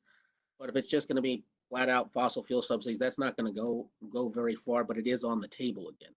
As for the green energy tax credits and the other issues there, these are extending out the PTCs, the ITCs, a storage ITC, and a whole slew of other things that way. And then just helping these companies weather this downturn as well, because when you look at the solar residential installations, they've dropped off precipitously since this started. So it's helping those businesses that way as well. Like I said, we haven't seen any of the language yet. These are just kind of the themes that they're showing. And when you look at it, it's like, well, would be easier to put a list together of what is not being included. Yeah, to the board, this is Tim. I know that I sit on a CEO call with the Large Public Power Council, and as Seth just talked about, I think he supported me on sitting in on the CEO call with APPA, and so we're doing those, and they are interlinking each other, such as just this weekend, as an example. Those agencies organizations are getting together to help support kind of first responders, essential, critical employees, and potential proactive testing with COVID-19. So there's outside of the legislative piece that they're both working together, they're also looking at other ways that they can support public power, and I think they're doing just a really nice job, and they have an ear with what's going on in DC. So I thought I would just share that to put some perspective on the integration and the activity that's going on between the public power entities. Are there questions or comments about stimulus and in the frame of the moment?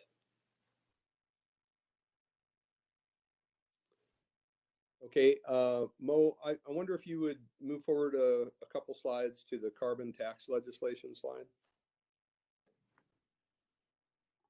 Please.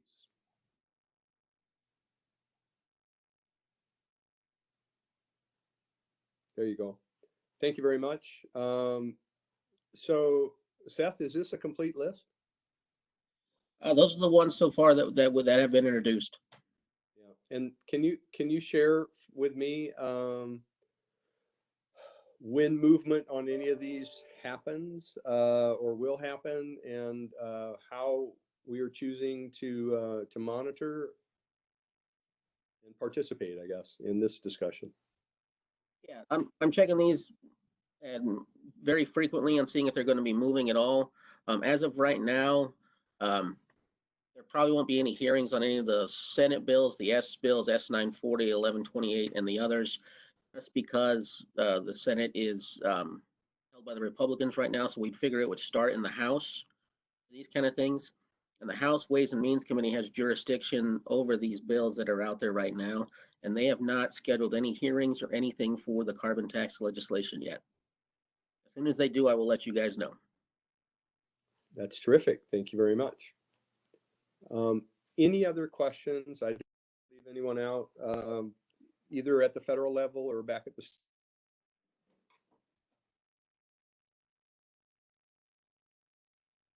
Hearing none. Seth and Lisa, thank you so much for providing all of this information and being available to answer questions.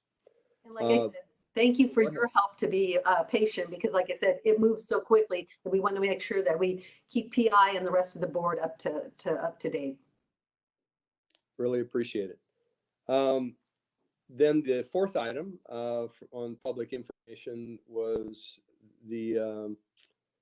we are looking back, or I've promised to look back at the report out of SD 13 that was given to us in January. I'd like to have that discussion again with our committee, and nobody said no, can't do it. So, but that won't happen until our next meeting. And then at this point, I would like to, to finish that off, you have any input on SD 13 you want to give us, then please let us know. And then now I'll hand off the Customer First Solutions. I think I'm supposed to hand it off to Ms. Comstock first. Is that correct?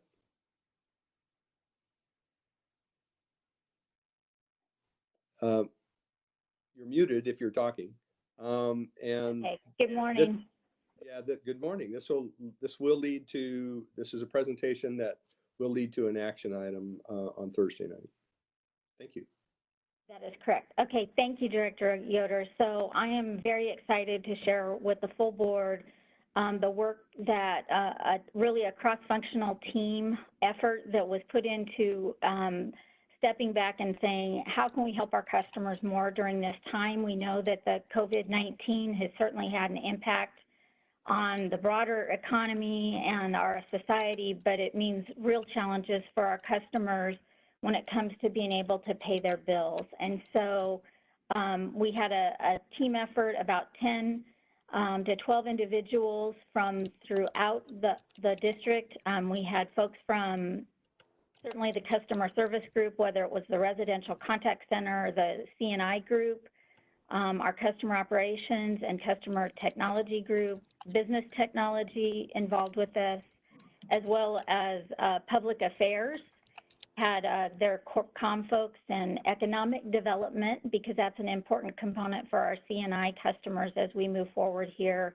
And then Javier's team with the pricing group. So this team went off, had a short number of days to really come up with a fantastic list of ways that we could help our customers, that it extends some, I'll say, grace to the customers in being able to pay and the different types of options that we can offer them during this time, and also minimizes the impact. There will be some costs for OPPD, which I'll talk about in a moment, but it really isn't one of creating a lot of additional costs. It is maybe taking on a little additional risks with our accounts receivables. But we are willing to work through that with our customers. And so what we have come up with is to, we're calling it our Customer First Solutions Package. And I'm going to step through those different items that we're going to be offering to customers. And the intention for this is that we will offer these options 30 days past the directed health measures expiration within our service territory, so that we're giving our customers a chance to get back on their feet. So the first group is going to be available for all of our customers. Last month at the board meeting, we shared we were going to suspend disconnections for non-payment and our field collections activities during this time, and that we would reevaluate it in April. So again, we're going to discontinue those until 30 days past the expiration of the directed health measures that are in place. An item that does require board approval, because late payment charges are established within our rate schedules, which are approved by the board, is to suspend the assessment of all the late payment charges. And so we'll talk about that one as we enter into that discussion for an action item after I go through these programs.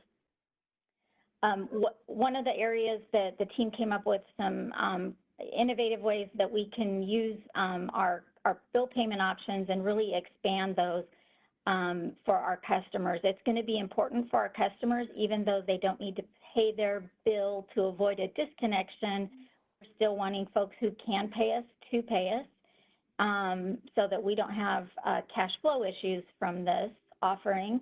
But we want to make sure that we're having a consultation with them. So different accounts offer different opportunities on the solutions that we can provide them, depending on if they're on level payment, if we're holding a deposit on their behalf.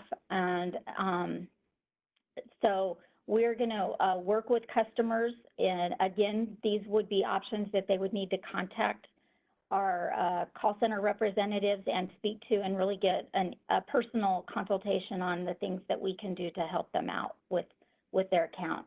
We're the final item there that I show under all customers. Today, if a customer falls past due on their level payment program and it starts through the collections process, then we cancel them off of the level payment program. And so during this time period, we're not going to be canceling people out of the level payment program. We're going to continue to work with them and leave them on the level payment program because we know that that's really the best option for many of our customers is to have an even amount every month. So specific to our residential customers, we are going to adjust our energy assistance program that we offer to customers. The requirements will get adjusted by removing the income eligibility that we had. Today, it is 2 times the federal poverty level, so that will be exempted. Customers will still have to, share some information in order to be eligible for that program, but we believe that that will allow us to use some funds that we have available to support our customers. And then a big component of it, Seth just talked about the LIHEAP and getting additional LIHEAP funding, but we really want to get customers linked up to the LIHEAP benefit if they're eligible for that. So we'll be helping them to understand how to get to that crisis funding. And then the final thing is really amping up our energy efficiency education to our residential customers. As customers are working from home in many cases, their usage may be going up at home with both parents and children at home during the weekdays now. And so we've already put some marketing messages out, really getting the tips out to them so that they can hopefully keep their energy bills at maybe a normal pace rather than a heightened amount because of the work they're doing in their home. On the business side, we have launched a business energy advisor site that provides energy efficiency information for business type customers, and it's by different types of industries. So great job by the team in getting that launched. And then we're going to, again, promote those outside resources. Many of them that Seth just talked about, the federal government paycheck protection program, any SBA economic injury disaster loan programs, and then the Greater Omaha Chamber has a crisis response resources. So we want to just make sure that we're linking our customers up to the resources that are available in the community to help them during this time. And then the final thing to note is the marketing team has done a great job of putting together a pretty broad campaign to get this information out to our customers. So it'll be radio spots, social media, and a variety of different communications mechanisms, emails to our customers that we have email addresses for, really pushing and getting that info out to our customers. So these were the short-term items that the team identified.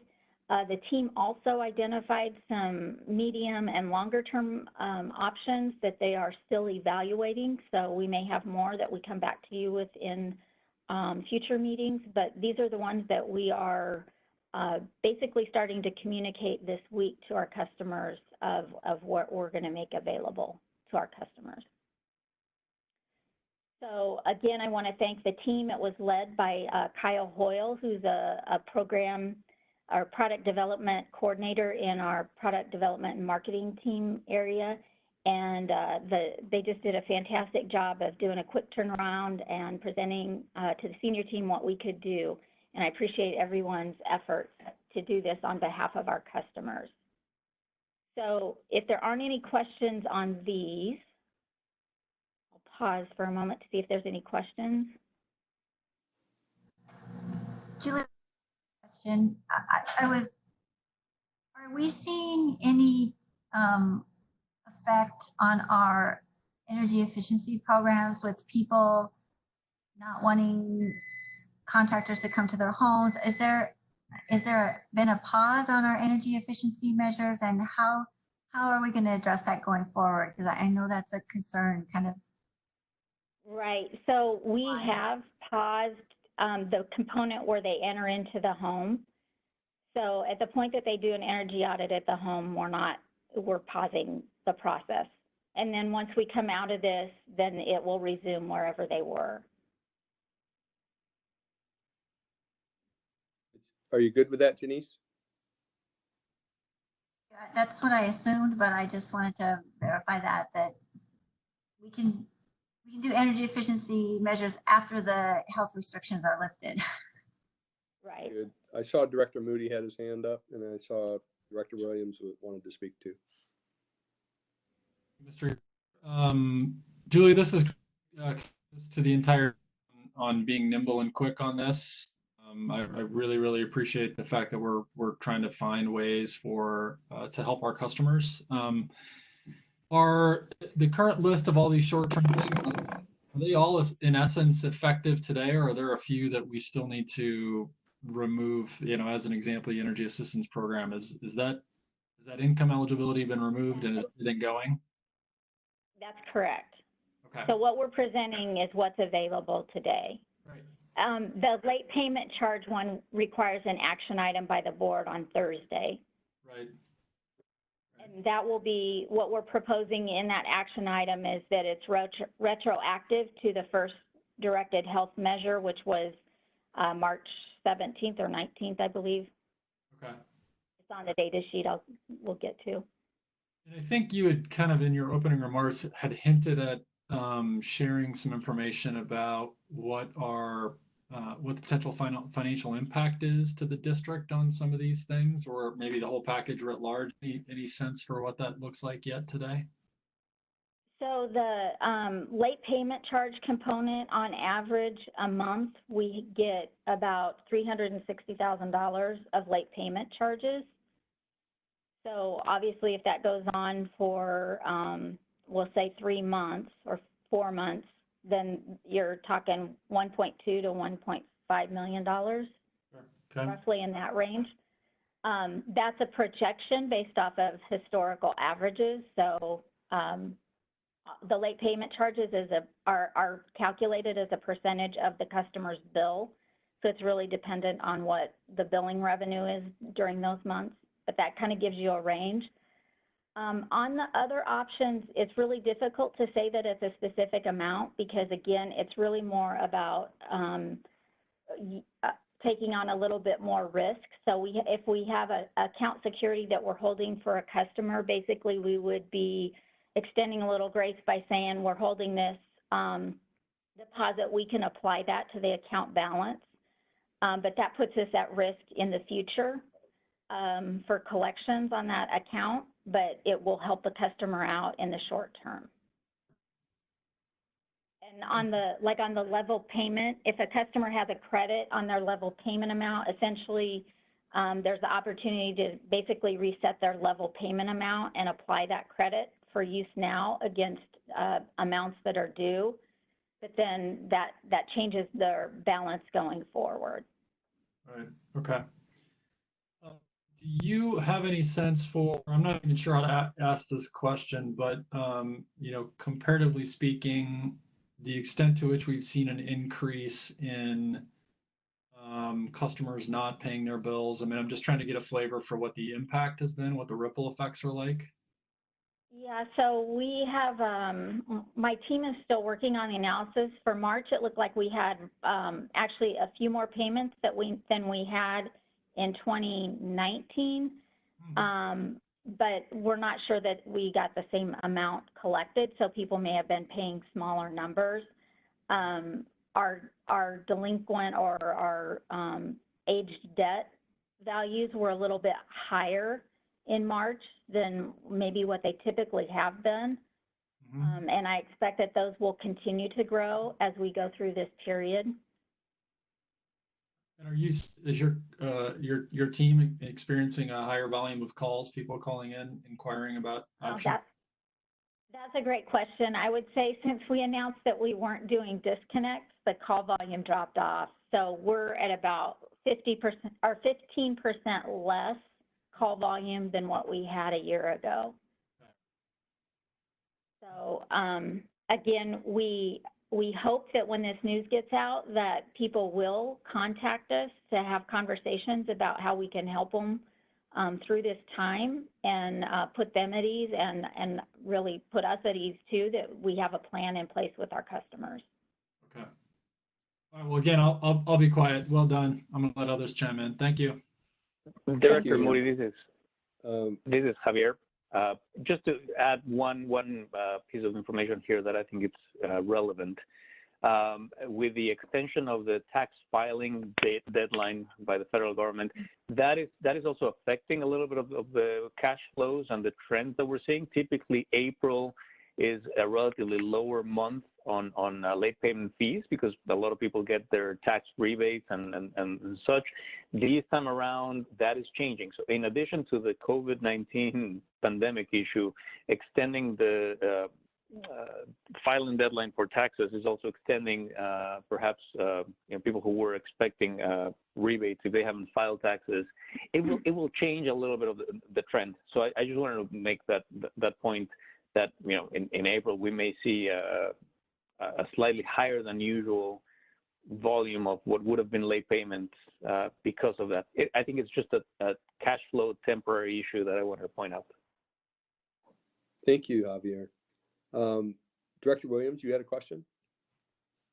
Yeah, Julie, you mentioned that this would change after the 30 days after the directed health measures. Is that set at the federal level or the state level, or where are we looking for the guidance on that? Those are the directed health measures issued by our governor, so it's state level. And we have a variety of expiration dates within our service territory. So in the late payment charge action item, you'll see it set as the latest expiration within our service territory. And that will be applied across all customers in the service territory. Okay, and I assume, I guess there'll be a lot of news when that changes across the state and all that kind of stuff, but we'll also probably do some kind of outreach around that so that people have some understanding about, we have transitioned from the directed health measures are no longer in effect. So now in 30 days, late payment enforcement and disconnects would potentially restart. So just so people have a long to that transition back. Great, thank you. Yes, there will be lots of planning on the transition back. Okay, thank you. Director McGuire, did you have a question? Yes, I have a question for you, Julie, again. We're right in the midst of a transition for our energy assistance plan administration change. Do we have any problems with that, any disruptions with that? And I was also wondering, I know this is a company outside of Omaha that we have contracted with. Do we have boots on the ground helping us with this transition right now? And can you discuss that a little bit? Sure, and I may phone a friend on this one. Britton Gable, I know, is available to answer if I can't answer it fully. But there aren't boots on the ground here. It is a national firm that we selected, Dollar Energy Fund, and we went through a request for proposal process to understand which agencies were available to help us administer our energy assistance funds. And we selected a national one. It provides a better customer experience, we believe. They provide solutions to many utilities across the nation. It gets the customer in maybe a path that they're already on with a local social service agency, and it really leverages agencies that exist within our service territory throughout all 13 counties. And so they're able to complete their work remotely, working with Britton and the folks here at OPPD to work through what that transition process is going to look like. So we're not anticipating that it's going to create any issues. We work with our local agencies, and OPPD is, and Dollar Energy Fund will also be working with them to get the system set up, and the transition will take place May 1st. Okay, thank you. It's just the timing isn't the greatest with the pandemic going on. Agreed. Thank you, Director McGuire. Any other questions or comments on this rollout before we ask CFO to talk? I do have one follow-up question. Because this is a brand new program and because it is of interest to many people, will there be an explanation similar to this, or will the slide be offered on Thursday night, or does it need to be? Yes, Tim is going to review this similar slide in the president's report on Thursday night. And Director Yoder, Lisa, Julie, and I have been in conversation about how we can promote this through a variety of media channels on some of the changes. And I will tell you, we've in this conversations, we've had a variety of conversations with other local and regional utilities too. And my guess is they're going to be following a similar path forward as well. And I think that's good for all. So we'll begin probably next week to begin to promote after the board meeting and after the board action, which is kind of the first step on the late payment, waiving of the late payment fees, and then begin to promote on Monday, both social media wise and probably some traditional media wise as well.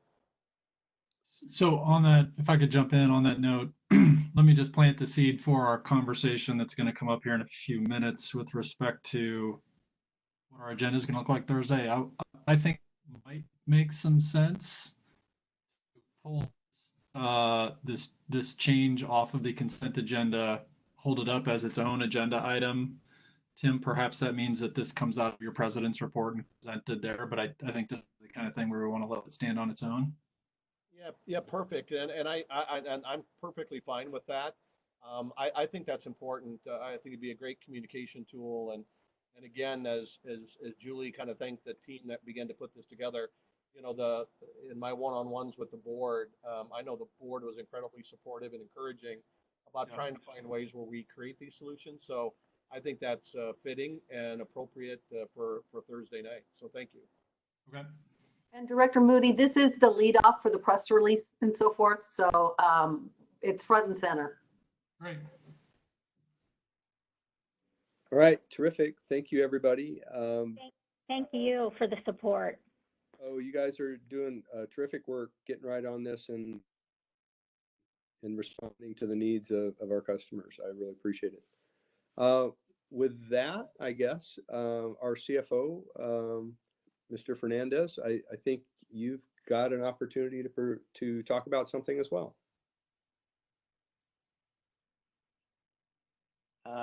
Yes. Oh, go ahead.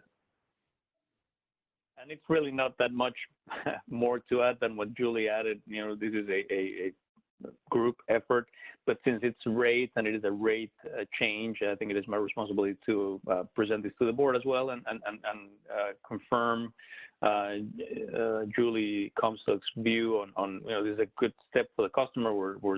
I think it's important for us to take these steps. However, it is important for me also to let the board know that this comes at a cost, or at least as a revenue reduction.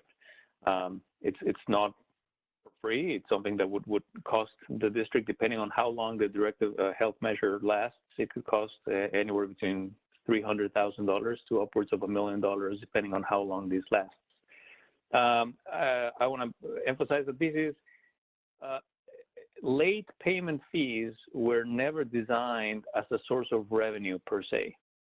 It's very important.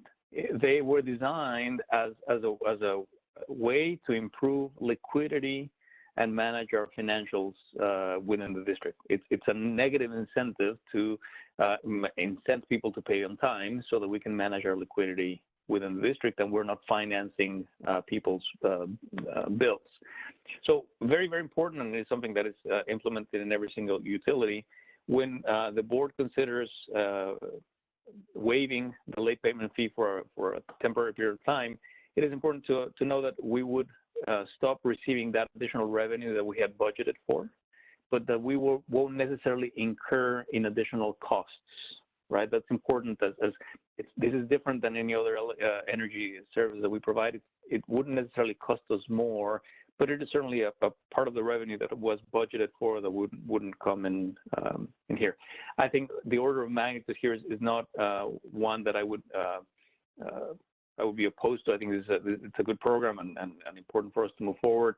And I believe that we have enough liquidity, especially as we talked about a few topics ago on expanding the line of credit and other liquidity measures.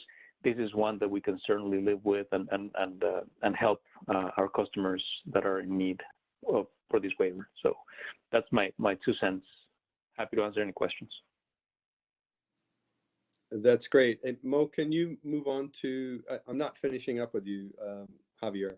Mo, can you move on? Is there a slide for the board action? No, there is no slide for the board action. Okay, all right, it's just in our packet. Okay. So then on Thursday night, Javier, I guess both you and Julie will be available to speak to that. And there's the presentation that Moody and Burke already mentioned. Great. So any other comments or questions from anyone? Thank you, Javier. Okay, good work. And that is the Public Information Committee report. Okay, well done, Director Yoder. Thanks everyone for a good thorough report. Good stuff there. Before I turn it over to governance, I want to plant a seed. We're running quite a bit behind schedule, which means that I don't know about you guys, but I can't wait until 3 o'clock to eat lunch. So I'm going to ask Scott Foch and Steve Bruckner to perhaps have an offline conversation about whether or not and how we could break for lunch before we get into other business. In other words, I'm thinking that we get through governance now, and then we would break 30 minutes for lunch, come back and do other business in public session, and then go into closed session. I just want to make sure that we're not missing any, we got a lot going on, so I want to make sure that we're not missing anything in terms of anything that would step on any legal issues. So after governance, I'm going to come back and ask for Scott and Mr. Bruckner to make sure that we're clear on that plan. Okay, Director McGuire, governance, please.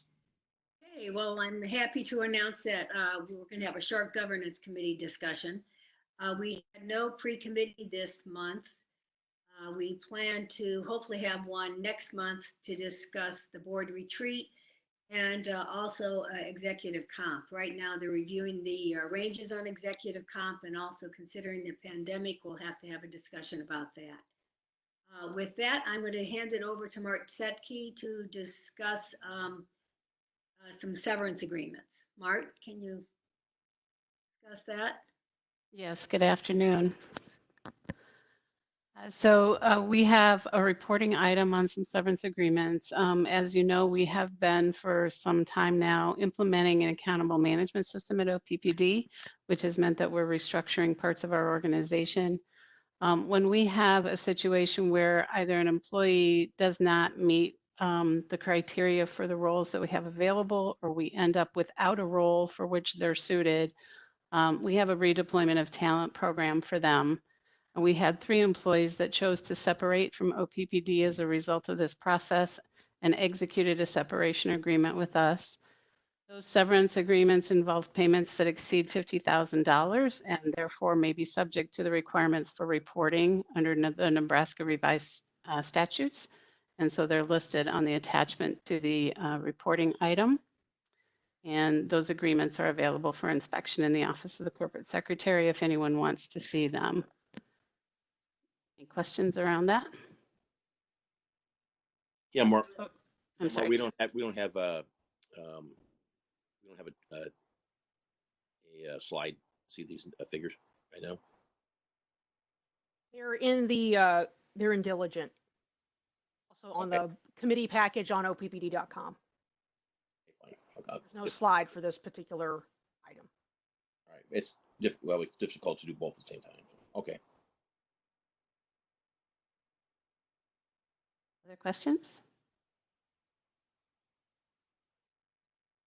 Okay, if there's no further questions, then I'm going to hand this over again to Scott to discuss about the ratification of the decision to discuss the conduct of the April board meetings as we are doing it right now, rather than in person.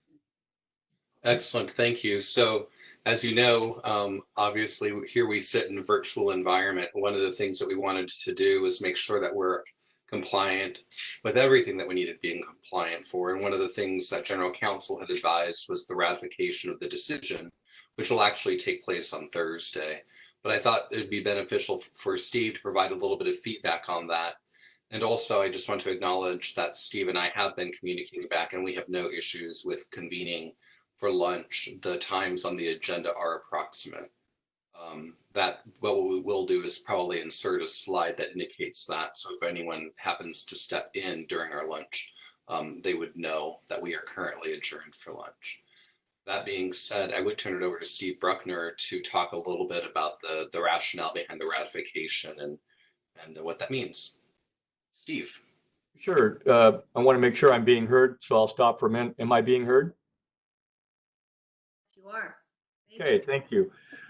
Scott, I appreciate the comments, and I do agree with regard to the earlier question from Chair Moody about breaking for lunch. The times are approximate, so it would be appropriate to do that and then reconvene as indicated. I think we're giving good information to members of the public that that is what we're doing, and they'll be able to get back in once the lunch break is over. With regard to the ratification, my suggestion to adopt a ratification of the decision to hold these meetings by teleconference and video conference is really just a little extra measure of assurance under the Open Meetings Act. It is very clear under the Open Meetings Act that it is permissible for a public body to conduct its meetings, not all of them, but to conduct meetings via video or teleconference. I think it's a good idea to ratify that so that it's very clear on the record that the directors have actually made the decision to conduct the meeting that way. As you know, we're only on Thursday going to have the actual board meeting, so we have not had an opportunity for the board officially to weigh in on that point. Only management, with the concurrence of Chair Moody, have moved forward the way that we are moving forward today and also on Thursday. So that's really the reason for the ratification, just to be on the safe side to make sure we're in compliance with the act. I'd be happy to answer any questions. Okay, thank you. Great, thanks. And this will be, Mo, maybe you can say where this is ratification is going to be. I think it's going to be after the acceptance of the minutes and that type of thing. The ratification is on the consent agenda. So we are approving the ratification in a way similar to how we approve the monthly meeting minutes and the monthly financial and operating reports. Okay, thank you. And if there's no other questions, that's the conclusion of the governance committee. I got a quick follow-up. So when will we see the ratification language? I mean, not that I'm going to change it or anything, just I don't see it in diligent because I haven't versioned up. It's on the board consent action item on the draft board agenda. It's consent item number 5. Got it. Okay, thanks. Thank you. Then that concludes the governance if there's no further questions. Okay, thank you, Director Meyer. Okay, so as planned, and it sounds like we're okay to do so, we're going to take, I think we'll plan to take 30 minutes for lunch. So that means that we're going to reconvene at 1:10 to go through our other business, which I suspect we're ballparking 45 minutes, 50 minutes for that. I believe, like we did last time, we should leave the meeting open, so to speak. I suggest everybody just mute and turn your camera off, and we'll come back let's plan to be prompt right at 1:10. Reconvene meeting. Thanks, everybody.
Okay, we're going to get started in about 1 minute, please.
Okay, I think we're ready to dive back in. Just kind of checking, eyeballing to see if we've got everybody back. Looks like for the most part we're good. Which means we're on. Before we do other business, Javier, are you logged on? I am. You want to go ahead and, per your chat message, respond to that 2010 versus 2020 budget question that Mr. Yoder asked earlier? Certainly. Director Yoder, you had a question earlier when I was talking about the line of credit and how our liquidity needs have changed from 2010 to 2020. I mentioned the additional $147 million of additional O&M, operations and maintenance expense we have now than we had compared to 2010. The team went back and they did some analysis. It's hard to do apples to apples, so they did their best as they could. And what they did was they had to extract the operations and maintenance that were related to Fort Calhoun Nuclear Station back in 2010, so that we could have a better apples to apples comparison. What was the O&M as a percentage of budget in 2010 versus O&M as a percentage of budget in 2020? And a preliminary estimate was that in 2010, operations and maintenance expense was about 67.8% of our budget. The comparable figure for 2020 was 57.7%. So significant reduction, and this is, I think, a testament to the efficiencies and lean process improvement that we have done in that. Comparing apples to apples as much as we could, there is a significant drop in how much O&M represents of our budget in 2020 versus 2010. I hope this answers your question.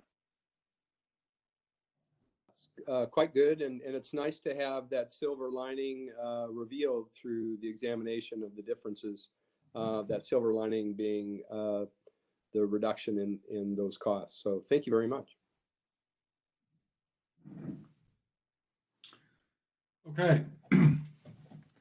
Thanks, Javier, and thanks to the team for pulling those numbers together so quickly.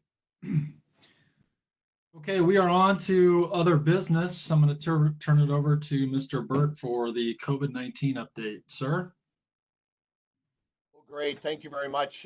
This is just, I'm going to do kind of a quick shot. On Thursday, I'll live, but I'll give you a sense on just a number of things that have gone on. I think on this slide, on the next slide, you will see that our team has spent almost 7,400 hours on our business continuity plan activities. And I think it's important to know that when I was part of a press conference with the governor, this is probably a month or so ago now, I received an email from one of the past lieutenant governors who is responsible for, the lieutenant governors are typically responsible for NEMA and some of the state security related activities. And their comment was something like, of all the conversations going on this topic, very few people have talked about infectious disease plan, business continuity planning. And so, we do a number of things. We do that on our systems. We do that on our operations. We do that for storms, both in the spring and in the fall. We do that on emergency planning up at Fort Calhoun. And this is just an example where, our team began to start at the end of January, planning our response, not knowing exactly how fast, how big, how encompassing the coronavirus and the impacts would be across our industry. And so we began in late January, where in most cases it was a conversation that was taking place in Europe, maybe started on East Coast, West Coast. But we've had 146 employees involved in our business continuity meetings. Those meetings happen really twice a day, a large business continuity plan meeting in the morning, and then kind of the operating business plan meeting in the afternoon, and then a variety of actions that come from that. We've done a lot of significant work around our critical operations. The electric industry is considered a critical infrastructure operation with the CDC, with the United States government as well, just because of our uniqueness on how we provide power to those in critical need, so that those at home can wash with hot water, that those at home can keep school kids engaged in computers and in activities, and as we shelter people home as they become engaged in work at home. And so we are truly critical. And so we have some very important roles that we play. I will tell the board that in most cases, our operations from our production side and our transmission distribution side has really continued. Building has not slowed down, whether that's residential developments, whether that's commercial developments, whether that's individual projects that are going on throughout our district. The men and women in those areas have pretty much continued their operations, shifted a little bit, where we make sure we provide and take care of the 10 items I talked about in our safety briefing around sanitation, around kind of our COVID response. We want to make sure employees don't come to work with fevers or illnesses or sicknesses that may impact other critical employees. You'll be hearing a little bit more about that on Thursday in the President's Report. But we have positioned ourselves and mobilized ourselves where, in the event those critical operations need to shelter in place, we have the capability to be able to do that, and we're working through the finer points of that.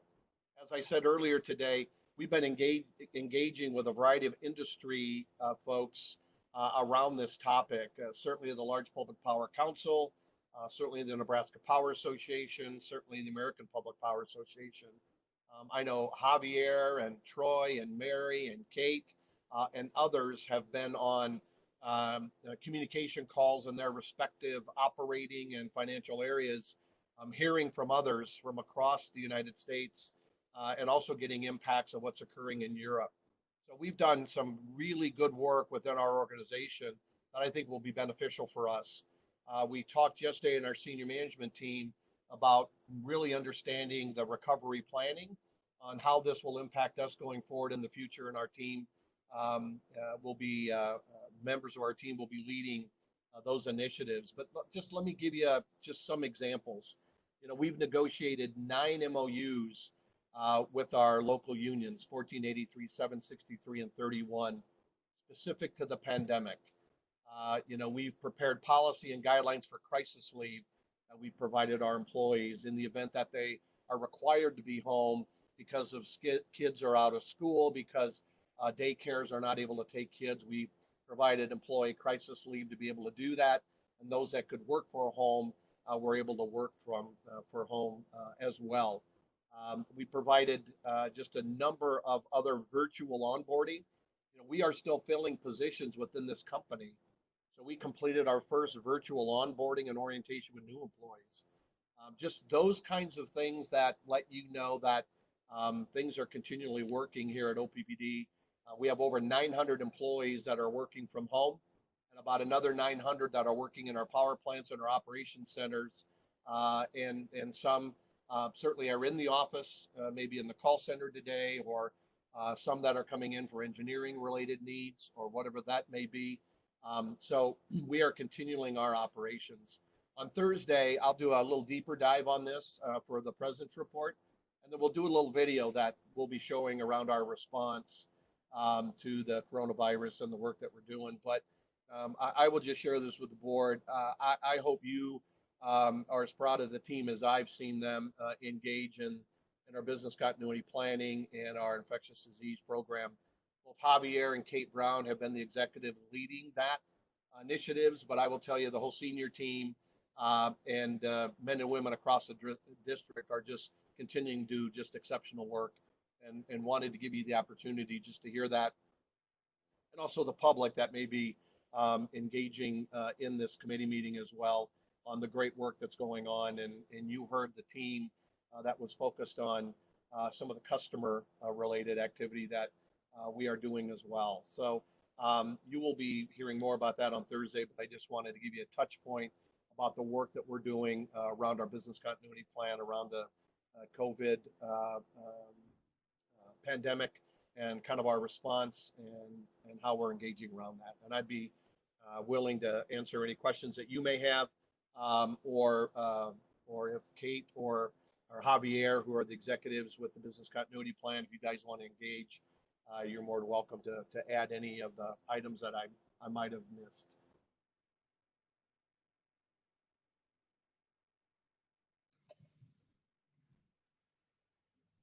I don't see any hands up, but I want to give some space to board members to see if you've got any comments or questions.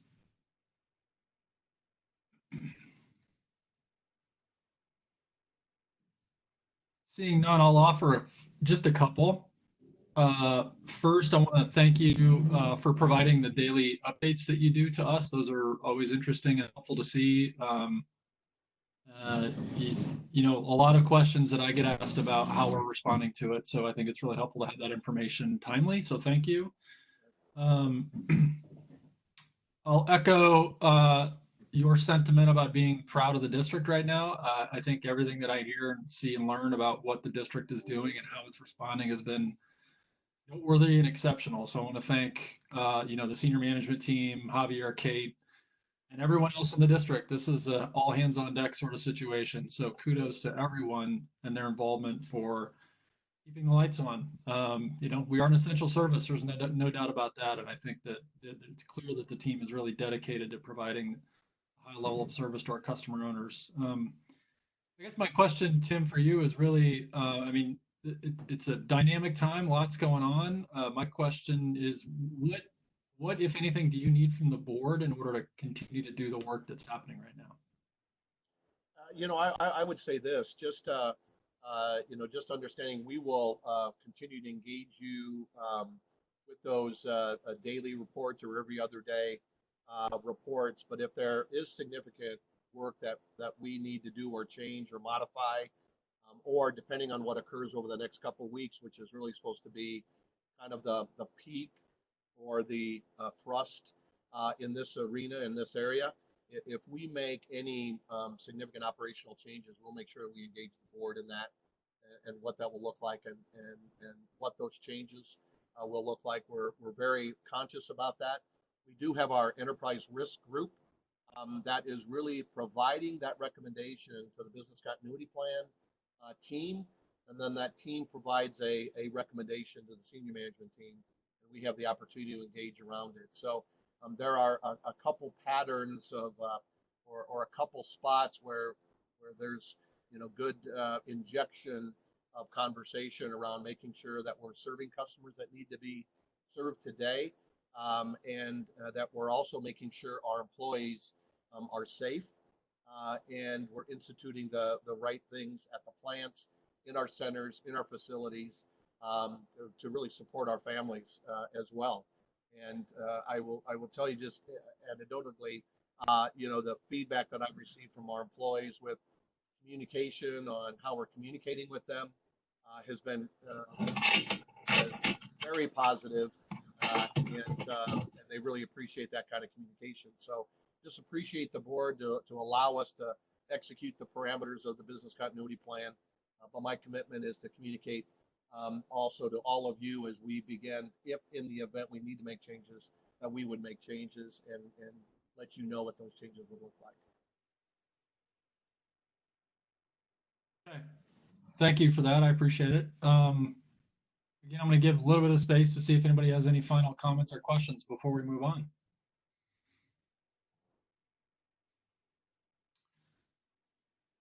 Okay, hearing none, we are on to confirming the board meeting agenda for Thursday. Could I wasn't unmuted. I had. Oh yeah, go ahead, Janice. So I just wanted to give kudos to Kate and her team for putting this meeting together.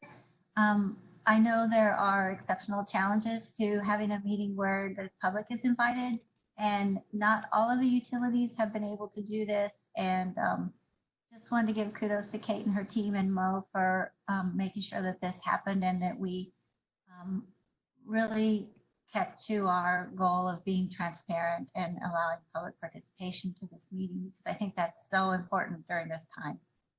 Thanks. Appreciate that. Thanks. Indeed. Thanks for those comments, Janice. Great points. Okay, the draft agenda is in diligent for your review. We had previously discussed the removal of the suspension of assessment of late payment charges from consent to a board discussion action item. Any hesitation or concern about doing so? Okay, hearing none, are there any other consent action items that we would like to pull off and have a discussion?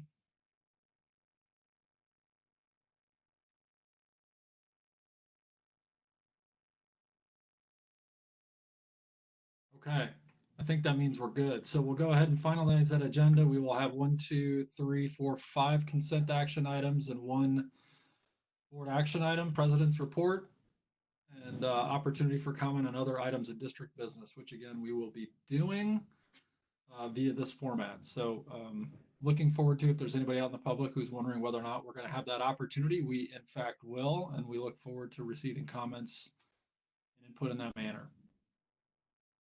Okay, we are on to a Power with Purpose update. Ms. Fisher, you're up. Thank you, Director Moody. Mo, if you go to the next slide, I am going to tag team this presentation with Lisa Olson. Lisa is going to talk about stakeholder. I'm going to talk about just the status of where we are in the project. I'm going to start with this slide. I think every time we have this conversation, just to remind everybody why we're doing what we're doing. We started with our challenge of a changing generation landscape and to meet the growing needs of our communities while maintaining reliability and resiliency. So very important challenge that we have in front of us. We utilize the framework of our mission, which is affordable, reliable, and environmentally sensitive energy services, strategic directives, which you, the board, set for us, and then our legal and regulatory obligations. The solution that we came up with was a large utility scale solar projects with natural gas backup and modernized natural gas to replace our North Omaha units 1, 2, and 3 retirement, and to convert or refuel our units 4 and 5 at North Omaha to natural gas. We will put voltage support devices in where necessary. Once we get through the first 2 components of this solution, we will look to see if we need the voltage support devices. This is all being driven by modeling considerations. And as you know, when we came in with the problem, we did a lot of modeling to really understand what the problem was and what the best solution was. We're continuing with this modeling to make sure that as we bring in the different components from the solar and the gas assets that we're looking to acquire, that they're indeed meeting the challenge that we set up front of meeting the growing community's load, as well as maintaining the reliability and the resiliency on our system. So that is our challenge and our solution. Next slide, please, Mo. We're doing that in a shortened time frame, as we've discussed before, and I wanted to start with this slide. because it really shows that we're now in April and we're coming to the end of that modeling. It's critical that we have this complete by the end of April. And as I go through this presentation, you'll see that we're really being driven by that April 30th date to submit into the Southwest Power Pool our generation interconnection requests. And so that is really driving the first part of this timeline. And then we have the gas and the solar that we'll continue to work on, and that summer work will continue on through the summer. This is not something that's going to be done quickly. We will make some decisions here in April, but we will not be complete until later in the summer. And then just the reminder that on the regulatory side, we have the SPP interconnection application due on April 30th. And then we also have other regulatory approvals that we need to go out and obtain. Lisa is going to talk about the bottom two portions of this timeline, both the state of the utility and phase 2 outreach. And so she'll be covering those later in the deck. Next slide, please, Mo. Hey, Mary. Looks like Director Williams has his hand up. Okay. Yeah, on the timeline specifically, you mentioned the end of April with the SPP interconnect.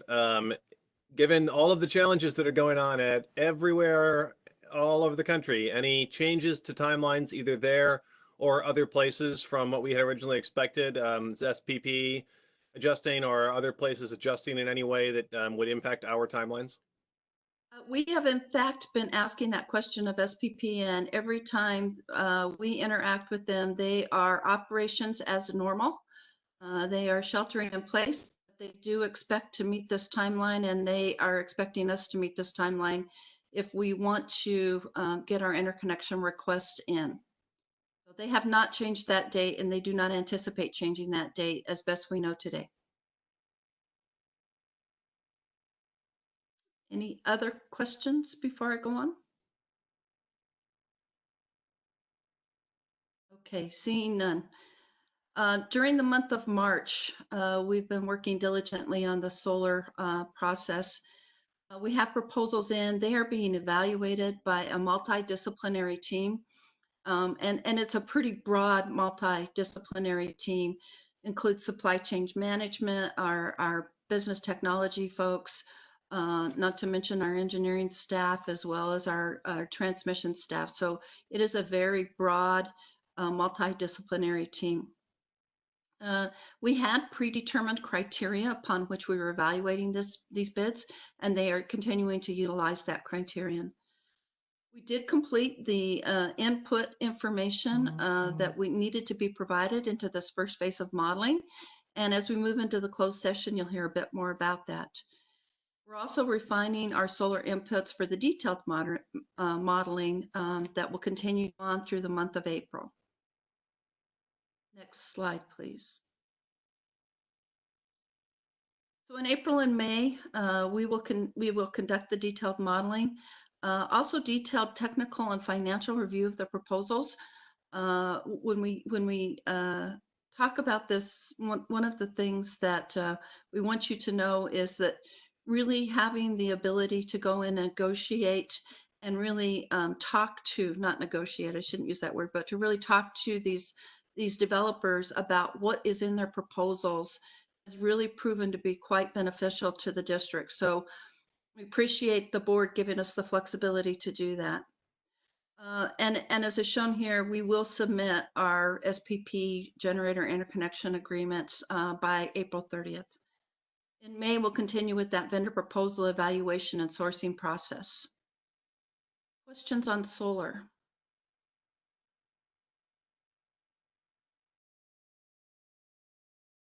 Okay, next slide, please. So moving on to our natural gas assets, we did continue the evaluation of the natural gas supply options. We conducted detailed technical and financial review of high potential gas generation sites. And we are beginning to draft our SPP generation interconnection agreement applications. And we will continue with the development of the gas generation assets request for proposal that will go out later this summer. Next slide, please, Mo. April and May, we'll continue the evaluation of our supply options and siting as we bring those two things together. We'll incorporate our high potential gas generation sites into the detailed modeling, just as we're doing with solar this month. And we will submit our generation interconnection applications. In May, we'll refine our technical specifications for the gas generation assets, and we'll continue to bring in our gas supply options as part of those discussions. Any question on our natural gas? Next slide, please, Mo. At this point, I'd like to turn over to Lisa Olson to talk about our stakeholder outreach. Lisa? Thank you, Mary. I greatly appreciate it. Well, this slide should come to no surprise because you've seen it for the last several months. And as you know, the team has worked diligently to put a very thoughtful, thorough outreach approach. And it's not a one and done, it's a journey. And that's why we had the phases of 1, 2, and 3.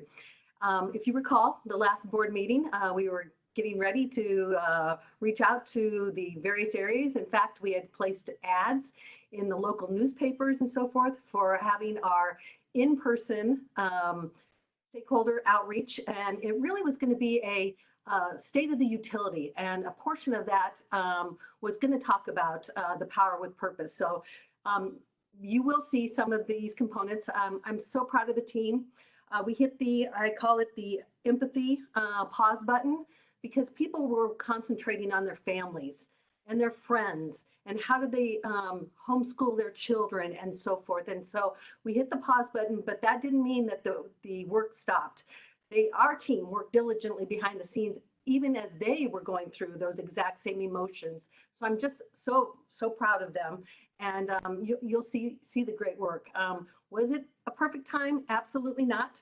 But you'll see in my next slide that the team really adapted well. So with that being said, we are going to be doing this spring, and it's going to go live, and you'll see that on the next slide, is that we're doing a online meeting type of, people can come and go and maneuver through the website at their leisure. If they want to go straight to Power with Purpose, they will be able to go to that. And then in each of those frames, they'll be able to have comments and their satisfaction, what are they hearing in their communities and so forth. So it's extremely interactive without us being face to face. It's also not a video because we didn't want people to have to sit through it. So it is a wireframe is what we call it. So then in phase 2, which will be here before you even know it, that's going to be the May timeframe. We'll have conversations and updates with potential communities as modeling continues. And then phase 3 is in the summer and fall. And you're probably wondering, why did we use those, spring and summer? We needed to be flexible as the modeling was being done and so forth, because there's some stages that may be taking longer, and then other stages that could be going a little bit quicker. But the commitment was and is to always let people know what's going along the way. Mo, next slide, please. Timing. We've adapted.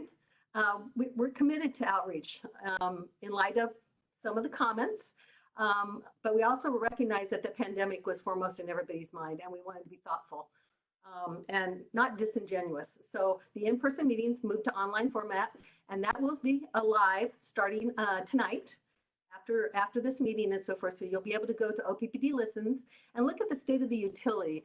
And the items that we're covering in this is there's key drivers for customer satisfaction. So we kept it to 10. I know Tim usually likes 3, but we went for 10. And really the first one was how we invest in our communities. And then the outreach talks about in your community, what are the things that you need or you're hearing? Number 2 is how we're planning ahead for potential flooding and resiliency, which is really important. And you heard that when Troy gave SD4, I believe it was, just a few months ago. And so we thought that was important. And then we also added a component of it, of our prep work for the pandemic. 3 was making smart investments in safeguard energy system reliability, talking about tree trimming, LED street lights, cable upgrades, and so forth. 4 is talking about how we received a $1.2 million grant for battery, 1 megawatt battery storage.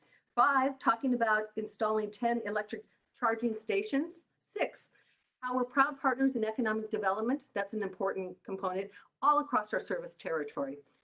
7, we're teeing up, and this is the start of our conversation of our ongoing work on pathways to decarbonization study, what's important to them. And that way we can just kind of start that dialogue to see where that baseline may be and so forth.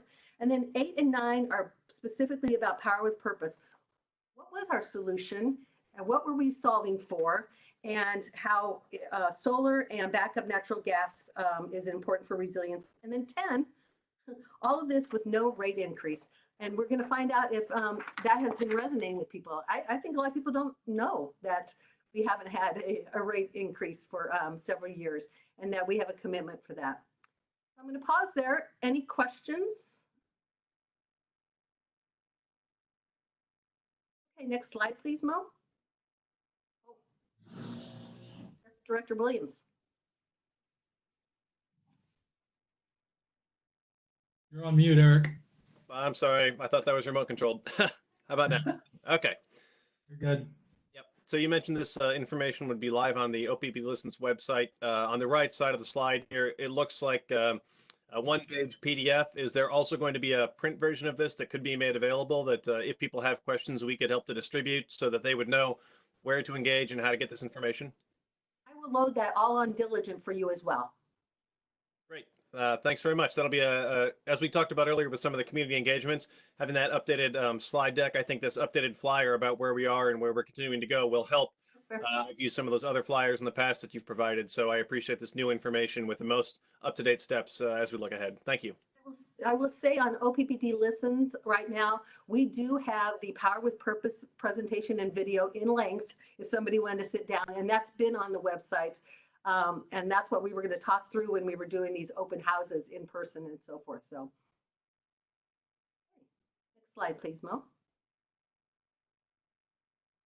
So what to expect? Of course, our commitment has always been to keep the employees up to date. We too hit the empathy pause button there because they're focused on keeping the power on, right, as well as keeping people safe. But we will promote this state of the utility through multiple sections. And I won't go through all of this right now because you'll see on the next slide, when you talk about robust outreach, it's extensive. We have pages and pages and pages of contacts that we've updated to make sure that we have the right elected officials and the right contact information and so forth. On the right-hand side, you'll see that this is some of the information that we're trying to request is, what county are they in and what's important to those counties. And this also goes to our community outreach. You heard me talk about our strategy on that. One size does not fit all. What happens in Weeping Water is completely different than what somebody needs maybe in the Syracuse area or in North or South Omaha and so forth. So we're really trying to hone in on what's important to the communities that we serve. And then asking what's going on in your community. So we just didn't want to miss that opportunity. Next slide, please, Mo. So phase 2, that's what I'm sure that you're really focused in on as well, because we would have had enough time in between. But the timing is, I would say, probably May through summer in terms of as we're going out and doing education. This will be, and we'll talk through the tactics there, we're going to do an online meeting and talking about education on solar and natural gas and what does that look like? How does it work? How big is it? What do you need for substations and so forth? So that will be a lot more focused on actually with Power with Purpose. Slide, please, Mo.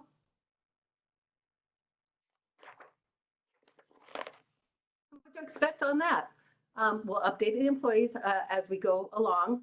We'll talk about the statements, projects of focus and so forth as projects, as Mary said, we'll be submitting into SPP, but that doesn't mean that it will be all of those particular areas as well. So the virtual meetings will happen in May. And as you do know, we've been doing some one-on-one outreach, and we'll continue to do that in the counties that we know that there could possibly, I'll say possibly, be some solar or natural gas, and then hold those events to seek opportunities, of course, virtually, and then engage a platform with online education and feedback with OPPD Listens. So a lot of social listening, a lot of gathering feedback, comments, concerns, and so forth, and we will report that all back to you as well. Next slide, please. So here's just a small list of the items that the team has put together in terms of our outreach and so forth. And I'm going to go back to one of the items on BL9 that Director Yoder, and I know it started with Director Moody, of lessons learned from the Power with Purpose, the original outreach on that. And one of the items was we brought people in, but we made the assumption that they would take the information back to their organizations. And that didn't happen. So we are going to proactively reach out and say, how can we get on your agenda? What is it like that you'd like to hear from us? And so that we're going to be hitting the ground running virtually on many of these sectors. So let me go back to how I started this off. This isn't a one and done. This is going to be a journey, and we need some patience and grace during this time as well. Any comments? I'll pause there. Okay, next slide, please, Mo. So I'll close with our outreach approach. We've had a solid plan from the very beginning. We just, like I said, it needed to be sequenced along this journey and so forth. So we will be using the same outreach approach and tools and so forth as we continue down this path and so forth. So we're also going to be engaging the power panel. We have approximately 5,000 customers all across our service territory, and we're going to be conducting a survey on that. And so the team's looking at those instruments and so forth. And so I'll let you know when that goes active so that you'll know. I'm going to close again with thank you for your patience. Thank you for your grace during these uncertain times. The plan, like I said, the team has been working the plan in spite of it all. I know we've had a few hiccups along the way in that regard, but I look forward to the next several weeks and months as we do outreach, and we'll let you know exactly when those times will be. Thank you. Mary, thank you for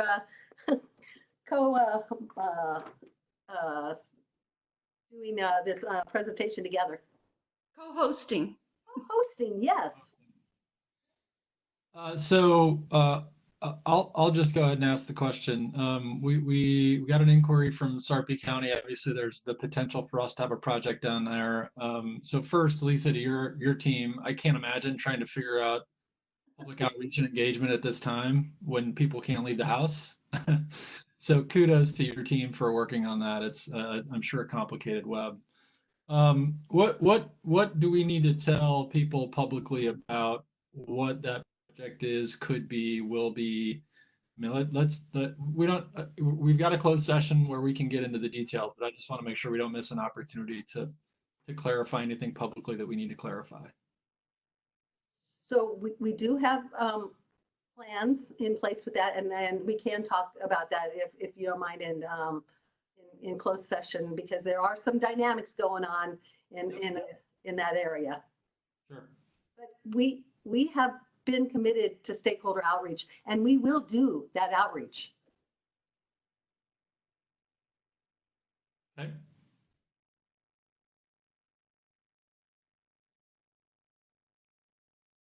Okay, anything else? Any other questions? Anything we need to discuss with respect to Power with Purpose?